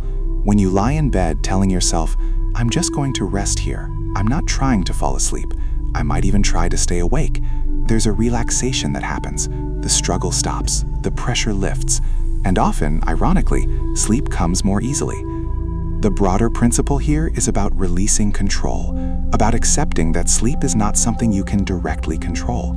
You can control your behaviors when you go to bed, whether you use screens before sleep, whether you create a calm environment. But you cannot control the actual moment when consciousness shifts from waking to sleeping. That transition is governed by processes beyond conscious control, by the deep biological wisdom of your brain and body. Trusting this wisdom is a practice. When you lie down to sleep, you're essentially saying, "I've done what I can do to create good conditions. Now I'm handing this over to my body. I trust that my body knows how to sleep. I don't need to manage or control the process. I can let go." This trust can be challenging if you've experienced chronic insomnia. When sleep has been difficult or unreliable, it's natural to develop a lack of trust in your body, in the process, in your capacity to sleep.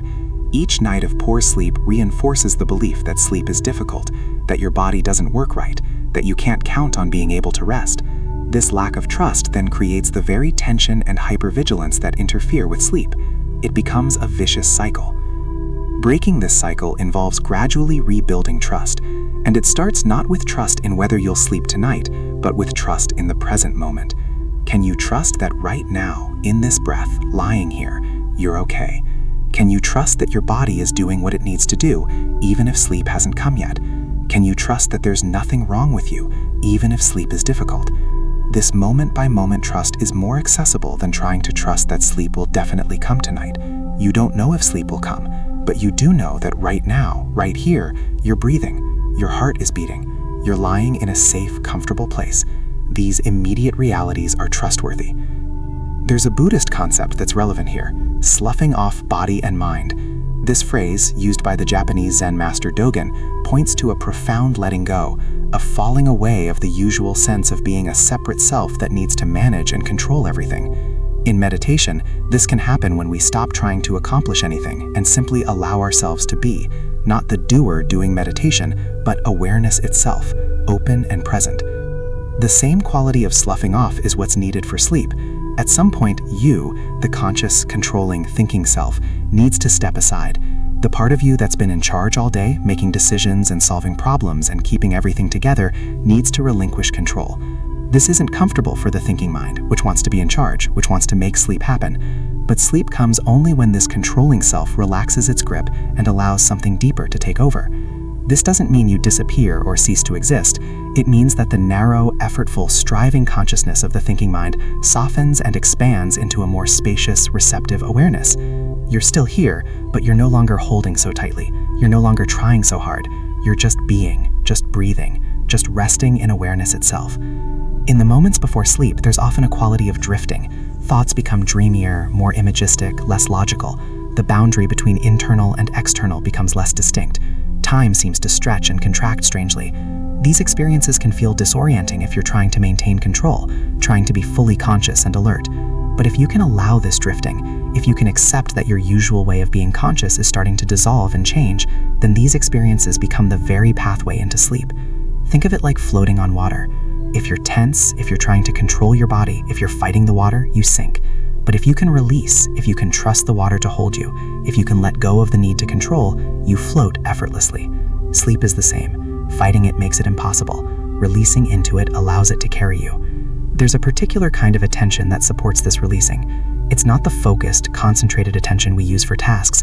It's more diffuse, receptive, allowing. Imagine the difference between looking at something directly, focusing your eyes on it, examining it closely, versus being aware of it in your peripheral vision.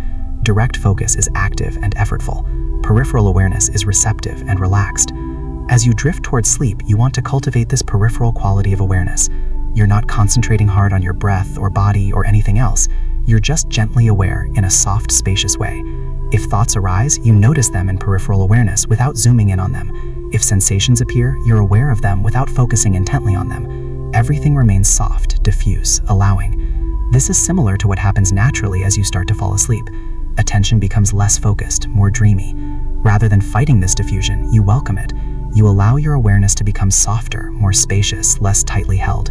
You're not trying to make it happen, but you're also not resisting it when it does. There's a beautiful image from the Buddhist tradition. Letting go is like opening your hand to release something you've been gripping. You don't throw the thing away forcefully. You don't do anything to it. You simply open your hand and allow it to fall naturally. Letting go into sleep is the same. You're not forcing anything. You're not making sleep happen. You're just opening, releasing, allowing. What are you releasing? Control, effort, the need to make something happen, the need to monitor and evaluate, the need to stay in charge. All the tension and grasping and striving that you've been holding, perhaps all day, perhaps for much longer. In this moment, you can let it go. You don't need it anymore. You can just be here, breathing, resting, trusting. Part of what makes this letting go possible is recognizing that you've done enough. Whatever happened today, however much you did or didn't accomplish, it's enough. You don't need to keep working on it in your mind. You don't need to plan tomorrow or rehash today. You've done what you can. Now it's time to rest. You've earned this rest. You don't have to do anything more to deserve it. This permission to rest, to stop, to be done for the day, many of us struggle to give ourselves this permission. We feel we should always be doing more, accomplishing more, being more productive. But your body doesn't care about productivity. It cares about survival, about health, about balance, and it needs rest to maintain these things. Sleep isn't optional. It's not a luxury. It's a biological necessity, as fundamental as food or water. When you truly recognize this, not just intellectually but at a felt level, it becomes easier to release into sleep. You're not being lazy or self-indulgent. You're meeting a fundamental need. You're honoring your body's wisdom. You're doing exactly what you're supposed to be doing right now, resting. The beauty of this approach, of letting go rather than trying to make sleep happen, is that it works with your nature rather than against it. Sleep is already programmed into you. Your body already knows how to do this. It's been sleeping since you were in the womb. You don't need to teach it or manage it. You just need to stop interfering, stop trying to control, stop holding so tightly. As you rest here now, notice any places where you're still trying, still efforting, still holding. Maybe it's physical, tension in your shoulders or jaw or belly. Maybe it's mental, still planning, still thinking, still worrying. Wherever you notice that trying energy, that effortful quality, see if you can simply stop, let it go, open your hand and allow it to fall away. You don't have to make yourself fall asleep. Sleep will come or it won't, and either way, you're okay. Right now, you're just resting, just breathing, just being here. That's enough. That's exactly right. That's what this moment calls for, nothing more. Let the weight of your body sink more fully into the support beneath you. Let your breath deepen and slow at its own pace. Let your thoughts gradually quiet, like wind dying down after a storm. You're not making any of this happen. You're just allowing it, welcoming it, trusting it. The night is here to hold you. Darkness surrounds you like a soft blanket. Your body knows what to do. Deep wisdom, older than language, older than thought, is guiding you toward the rest you need. You don't have to do anything except let go, release, trust, allow. Just this, just breathing, just being. Just gradually, gently, naturally, drifting toward sleep. Stories of stillness from nature. In the natural world, stillness isn't the absence of life or movement. It's a different quality of life, a different quality of movement. A great oak tree stands still for decades, even centuries. Yet within that stillness, extraordinary processes are happening. Roots are slowly spreading through the soil. Nutrients are being drawn up through the trunk. Leaves are photosynthesizing, creating food from sunlight. Seeds are forming, waiting for their time to fall and begin the cycle again. The tree doesn't rush. It doesn't anxiously try to grow faster or produce more leaves than last year.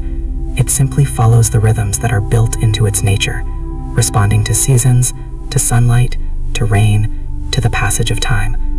There's a profound wisdom in this patience, this trust in natural timing. this willingness to let things unfold as they will. Mountains embody an even more dramatic stillness. A mountain can stand for millions of years, seemingly unchanging, yet even it is slowly being shaped by wind and water, gradually weathering, infinitesimally yielding to forces beyond its control. The mountain doesn't resist this transformation. It doesn't try to maintain its original shape forever. It simply is what it is, moment by moment, accepting whatever changes come. When we're struggling to sleep, when our minds are racing and our bodies are tense, there's something deeply soothing about imagining these patient, still beings. A tree doesn't worry about growing. A mountain doesn't stress about standing. They simply are, trusting in processes far older and wiser than any individual consciousness. Let yourself imagine now that you're like a tree, your body rooted deeply in the earth, your presence solid and grounded. You're not trying to be anything other than what you are. You're not struggling or striving or forcing anything to happen. You're simply standing in your tree nature, allowing sap to rise and fall with the seasons, allowing leaves to grow and fall according to their time, trusting the deep wisdom of your roots to know where to reach for water and nutrients. Feel the stillness of this tree being, not a dead stillness, but an alive stillness, full of subtle movements and processes you don't need to manage or control. Your cells are working, your heart is beating, your lungs are breathing. Life is moving through you just as it moves through the tree, requiring nothing from your conscious mind, needing no effort or management. You can simply rest in your nature, trusting that everything necessary is already happening. Or perhaps you prefer to imagine yourself as a mountain, vast, solid, unmoving. Weather passes over you, storms and sunshine, snow and rain, but you remain. Seasons change around you, spring's green growth, summer's full bloom, autumn's golden fading, winter's full silence, but you endure. Time itself seems to flow differently for you, years passing like moments, decades like breaths. In this mountain being, you're not affected by the passing thoughts and feelings that move through your consciousness like weather patterns. A worried thought is just a cloud drifting across your peak. An uncomfortable sensation is just rain falling on your slopes. These things come and go, but you, the vast, solid, patient awareness that holds it all, remain unchanged, unshakable, eternally at rest. The ocean, too, teaches about stillness. On the surface, waves are constantly moving, rising and falling, crashing and receding. But deep beneath the surface, in the profound depths of the ocean, there's a stillness that's barely touched by surface weather. Down there, in the dark, quiet waters, fish drift slowly, ancient currents flow at their own pace, and a patient silence reigns. You can rest in this deep ocean stillness even while the surface of your mind still has waves of thought and feeling moving across it. You're not the waves, you're the vast, deep water that holds them. The waves don't disturb you because you're so much larger than they are, so much more spacious, so much deeper than they can reach. Consider also the spaces between ocean waves, those moments when one wave has receded and the next hasn't yet arrived, when there's a pause, a breath, a stillness. These gaps are always there, always present, even though the waves seem constant. As you rest here, you might notice similar gaps in your own experience, moments between thoughts, pauses between breaths, quiet spaces between sensations. These gaps are doorways into the stillness that's always here, always available, always welcoming you home. Night-blooming flowers offer another kind of stillness, a different kind of patience. All day they remain closed, waiting, conserving their energy. They don't try to bloom in daylight when other flowers are already displaying their colors. They trust their own timing, their own nature.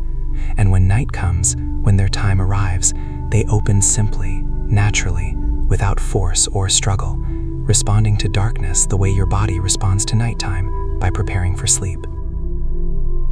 Imagine yourself as one of these flowers, closed during the day's activity, holding yourself together through all the day's demands and stresses, But now, finally, in the darkness, in the quiet, you can open. Not because you're trying to open, not because you're forcing petals apart, but simply because the conditions are right. Darkness has come, quiet has arrived, and opening, relaxing, releasing, letting go, is your natural response to these conditions. The moon herself is a teacher of stillness and cycles. She waxes and wanes, appears and disappears, yet she's always there, always following her orbital path, never rushing, never resisting. She doesn't apologize for her phases. When she's full, she's fully full, brilliant and bright.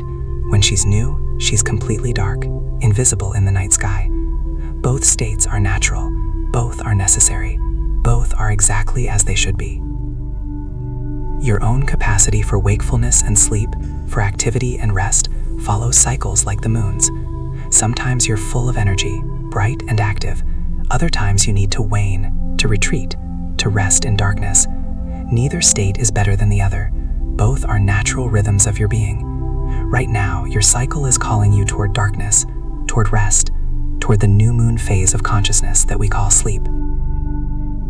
Ancient trees, particularly those that have survived for hundreds or thousands of years, carry a kind of stillness that seems almost palpable. They've witnessed countless sunrises and sunsets, countless storms and calm days, countless seasons cycling through their familiar patterns. They've endured droughts and floods, fires and blizzards, and through all of it, they've simply stood, simply grown, simply continued being trees. These elders of the forest don't rush. A 1,000-year-old tree doesn't hurry its growth. It doesn't compare itself to younger, faster-growing trees. It doesn't worry about whether it's tall enough or whether its branches are shaped correctly. It just grows in its tree way, adding one ring per year, slowly, patiently, trusting the process that has sustained it for centuries. There's a profound lesson here about accepting our own pace, our own timing, our own nature. When sleep doesn't come quickly, when rest feels elusive, we can remember these ancient trees. They remind us that some things cannot be rushed. Some processes unfold in their own time, and trying to force them only creates struggle without producing the desired result. Forest creatures settling for the night also demonstrate a beautiful kind of trust in natural rhythms. Birds find their roosting spots and tuck their heads under their wings, not worrying about tomorrow's need to find food, not rehearsing their songs for the morning. Deer bed down in protected clearings, listening to the night sounds around them, but not remaining hypervigilant, trusting enough to let sleep come. Bears in their dens surrender completely to winter sleep, trusting that spring will return, that they'll wake when they're meant to wake. These creatures don't have complex thoughts about whether they're sleeping correctly, or whether they'll get enough rest, or what might happen if they don't sleep well. They simply respond to their body signals. When it's time to rest, they rest. When it's time to sleep, they sleep. The simplicity of this, the directness of it, is worth contemplating. What would it be like to trust your body signals that simply, that completely? Even the quietest aspects of nature's stillness carry wisdom. The space between raindrops, the pause between heartbeats, the gap between in-breath and out-breath. These tiny stillnesses are woven throughout existence, tiny moments of pure rest that we usually overlook in our focus on what's moving, what's changing, what's happening. As you lie here, you might become aware of these small stillnesses in your own experience. The moment between one thought ending and another beginning, the pause at the bottom of your exhale, the fraction of a second when your body is perfectly, completely still between one tiny adjustment and another. These moments have always been here, but usually our attention is so focused on what's moving that we miss the stillness. What if you could rest your attention in these gaps, in these spaces, in these moments of pure stillness? Not trying to make them longer or more frequent, just noticing them when they occur, appreciating them, allowing them to remind you that stillness isn't something you need to create or achieve. It's already here, woven into the fabric of every moment, as natural and ever-present as the space between stars. The profound stillness of a snow-covered landscape offers yet another quality of rest. When snow blankets the earth, sounds are muffled, sharp edges are softened, the usual busyness of the world is quieted, everything is still, pure, peaceful. The snow doesn't accomplish this through effort. It simply falls, simply covers, simply is. And in being what it is, it transforms everything it touches. Let yourself feel blanketed by a similar softness now. Imagine gentle snow falling on your thoughts, covering them in white silence. Each worry, each plan, each concern gently disappearing under a layer of peaceful white. Not pushed away or resisted, just gently covered, softened, released into the greater stillness that holds everything. All of these images from nature, trees and mountains, oceans and flowers, moon and snow and forest creatures, they're not just pretty metaphors. They're pointing towards something real and available, the profound stillness that exists at the heart of all existence, including your own. You're not separate from nature. You are nature.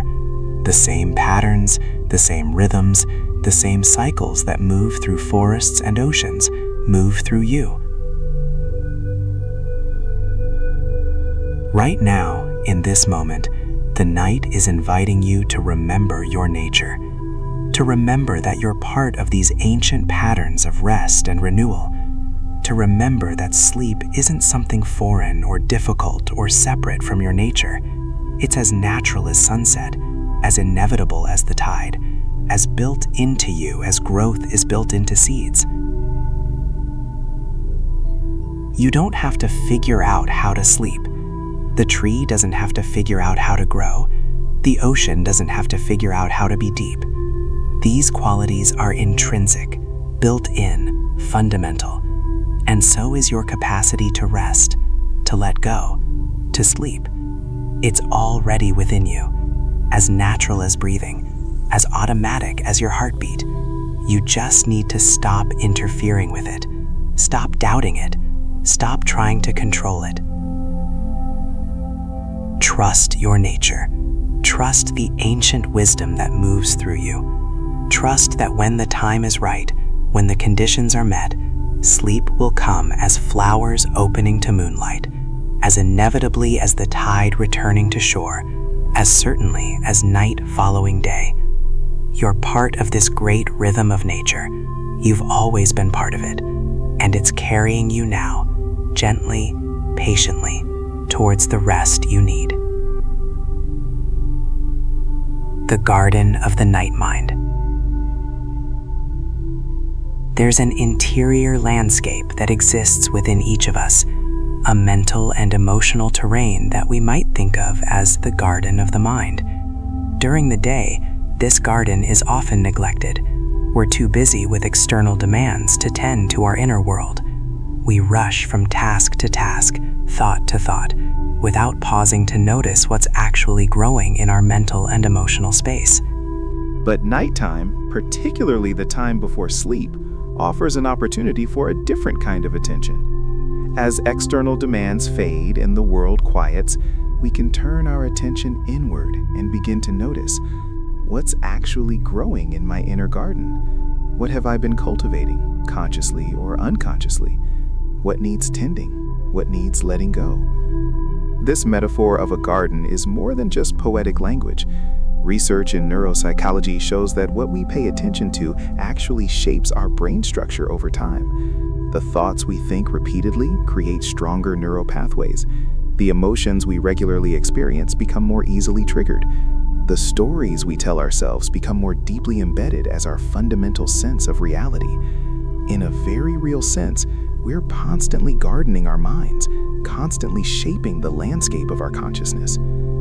For many of us, this garden has become overgrown with worry weeds and anxiety vines. We've unintentionally cultivated thoughts that don't serve us, repetitive worries, harsh self-criticism, catastrophic predictions about the future. These mental habits grow strong through repetition, even though we don't want them, even though they cause us suffering. The practice of tending our inner garden isn't about forcefully ripping out every unwanted plant. That would just create more disturbance, more agitation. Instead, it's about gradually, gently, patiently shifting what we cultivate. When we notice a worry thought arising, we can choose not to water it with our attention. When we catch ourselves in harsh self-criticism, we can plant a seed of self-compassion instead. This isn't about forcing positive thinking or pretending everything is fine when it's not. It's about recognizing that you have some agency in what grows in your inner garden. You can't control every seed that blows in. Thoughts arise whether you want them to or not. But you can choose which ones you nurture, which ones you give space and energy to, which ones you allow to flourish. At night, as you prepare for sleep, you might spend a few moments consciously gardening your mind. If you notice thoughts about tomorrow's challenges, you might acknowledge them but choose not to explore them in detail right now. Yes, tomorrow has tasks. I'll attend to them when tomorrow comes. Right now is for rest. You're not denying reality, you're just choosing what to focus on in this particular moment. If critical thoughts arise, I didn't get enough done today, I should have handled that better, I'm not doing life right, you might counter them with gentle accuracy. I did what I could with the energy I had. Tomorrow is another chance. I'm learning and growing, even when it doesn't feel like it. This conscious tending of thoughts takes practice. At first, it might feel forced or artificial, but over time, as you continue to choose what you cultivate, the garden of your mind begins to change. Worry weeds become less dense. Flowers of peace begin to appear. The overall landscape becomes more nourishing, more restful, more conducive to the ease and relaxation that sleep requires. There's a particular time of year when gardens go dormant. In winter, growth stops, leaves fall, plants retreat into their roots, storing energy, resting. From the outside, the garden might look dead or barren, but beneath the surface, essential processes are happening. The soil is being replenished. Seeds are waiting for their time. The garden is resting, gathering strength for the growth that will come with spring. Your mind, too, needs seasons of dormancy. You can't be constantly growing, constantly achieving, constantly producing. There need to be times when you retreat, when you let things fall away, when you simply rest in the dark soil of sleep, gathering energy, allowing unconscious processes to do their quiet work of integration and renewal. Sleep is the winter of consciousness. It might seem like nothing is happening, like it's just empty time, like you're not accomplishing anything. But beneath the surface of awareness, crucial work is being done. Memories are being consolidated, emotions are being processed, toxins are being cleared from your brain. Your body is repairing and restoring itself. This isn't wasted time, it's essential time, the time when the garden of your being is being tended at the deepest level. As you contemplate your inner garden now, you might notice different areas that hold different qualities. Perhaps there's a corner that's particularly overgrown, maybe where your anxieties have been growing unchecked. Perhaps there's a bare patch where something once flourished but has now died away, maybe an old dream or hope that you had to release. Perhaps there's a sunlit clearing where peace and contentment sometimes bloom, where you feel most like yourself. All of these areas are part of your garden. All deserve compassionate attention. The overgrown corners need gentle clearing, a little at a time, without violence or self-judgment. The bare patches need time to rest and recover, trusting that new growth will come when the time is right. The sunlit clearings need protection and appreciation, remembering to spend time in them, to notice when things are growing well. One of the most important things you can plant in your garden is self-compassion. This is like a perennial flower that, once established, comes back year after year, providing beauty and nourishment through all seasons. Self-compassion isn't self-pity or self-indulgence. It's simply treating yourself with the same kindness you'd offer a good friend. When you notice you're struggling, with sleep, with anxiety, with any difficulty, self-compassion asks, what do I need right now? How can I support myself through this? What would be kind? Sometimes the answer is taking action, but often, especially at bedtime, the kindest thing is simply to acknowledge the difficulty without trying to fix it. This is hard. I'm struggling. That's okay. I don't have to have it all figured out right now. I can just rest. Gratitude is another plant worth cultivating in your inner garden. Not toxic positivity that denies real difficulties, but genuine appreciation for the small moments of goodness that exist even in challenging times. The comfort of your pillow, the safety of having a place to sleep, the miracle of your breathing, your heartbeat, your body's tireless work to keep you alive. When we cultivate gratitude, we're not pretending problems don't exist. we're choosing to also notice what's working, what's good, what we have rather than what we lack. This balanced view, acknowledging both difficulties and blessings, creates a more accurate, more complete picture of reality, and it tends to be a more peaceful picture to hold in mind as you drift toward sleep. The practice of forgiveness is also valuable in tending an inner garden. This doesn't mean excusing harm or pretending everything is fine. It means releasing the hold that resentments have on you, choosing not to keep replaying old hurts, recognizing that carrying dizziness is a burden you can choose to put down. Before sleep, you might consciously release any grudges or resentments you're carrying, at least for the night. I may still need to address this situation tomorrow, but right now I'm letting it go. I'm choosing not to carry this into my sleep. This isn't spiritual bypassing or denial, it's simple self-care, recognizing that sleep requires a certain lightness that's incompatible with carrying heavy burdens. The dark soil of rest is also where we plant seeds of intention. These aren't the same as goals or plans, they're more like gentle hopes for who we want to become, what we want to cultivate. I'd like to be more patient. I want to notice beauty more often. I hope to listen more deeply. These seeds don't need to be worked on or forced. Simply planting them in the dark soil of your unconscious, trusting them to the nighttime processes of sleep and dreaming, allows them to begin growing in their own time. As you rest here now, imagine your inner garden settling into night. The busyness of the day fades, the flowers close their petals, the birds go quiet, dew begins to form on leaves, everything softens into darkness, and in that darkness, in that quiet, the deepest nourishment is happening. Roots are drinking from the soil, seeds are swelling with possibility, the whole garden is resting, restoring, preparing for tomorrow's light. You don't need to know how this nighttime tending happens. You don't need to manage it or control it. It's happening on its own, guided by wisdom deeper than conscious thought. Your only job is to allow it, to create the conditions for it, primarily by getting out of the way, by letting consciousness dim, by trusting the darkness to do its essential work. The garden of your mind is vast and mysterious.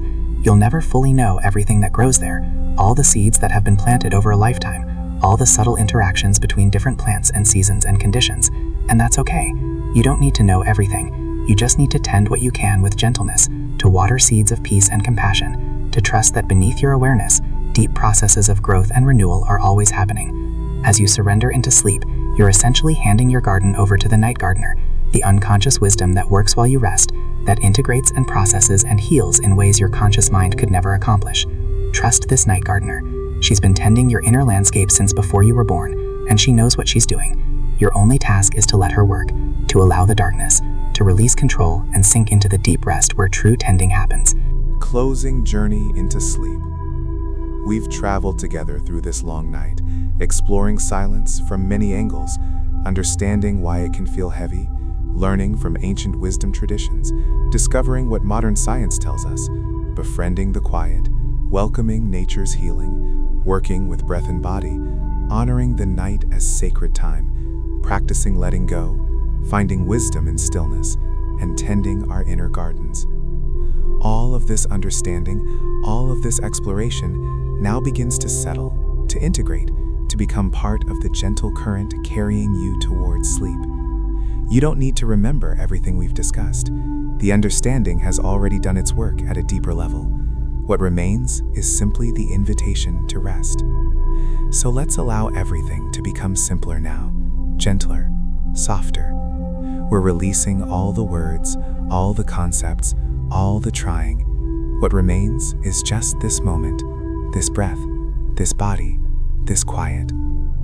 Feel your body now, heavy and relaxed against the surface beneath you. Every part of you is supported, held, allowed to let go. Starting with your feet, feel how heavy they've become, how relaxed, how they've sunk into softness. Your legs, heavy and still. Your hips, releasing any holding, any tension. Your lower back, soft against the mattress. Your entire spine, long and easy. Your belly, rising and falling gently with each breath, so soft, so at ease. Your chest, open and spacious, breathing you without any effort from you. Your shoulders, dropped and heavy, all the day's burdens sliding off them like water, leaving them free, light, at rest. Your arms, lying wherever they are, heavy and loose. Your hands, open or curled, completely relaxed. Your neck, supporting your head without any strain or holding. Your jaw, loose and soft. Your eyes closed and still, the tiny muscles around them releasing. Your forehead smooth and peaceful. Your whole face softening, all the expression falling away, leaving just stillness, just peace, just the gentle mask of sleep beginning to form as consciousness dims and releases. Bring your attention to your breath now, not to control it, but just to be with it. Notice how slow it's become, how deep, how easy. The inhale arriving in its own time, the gentle pause at the top, the exhale flowing out, carrying away any remaining tension, any lingering thought, any last holding. And at the bottom of the exhale, that moment of pure stillness. Nothing moving, just being, just the peace of existence itself before the next breath begins. Rest in that peace. Let it expand. Let it hold you. Your thoughts are slowing now, becoming quieter, less insistent, like voices fading in the distance. You can still hear them perhaps, but they're so far away now, and you're too relaxed to follow them, too deep in rest to care where they're going. The darkness is complete now, inside and outside merging into one soft, boundless space. You're floating in this darkness, held by it, safe in it. The darkness isn't empty, it's full of peace, full of rest, full of the gentle presence of night, which has held countless sleepers through countless ages and is holding you now. Your body knows what to do. Deep wisdom, older than words, is guiding you now. You don't have to help. You don't have to know how. Sleep knows how to find you.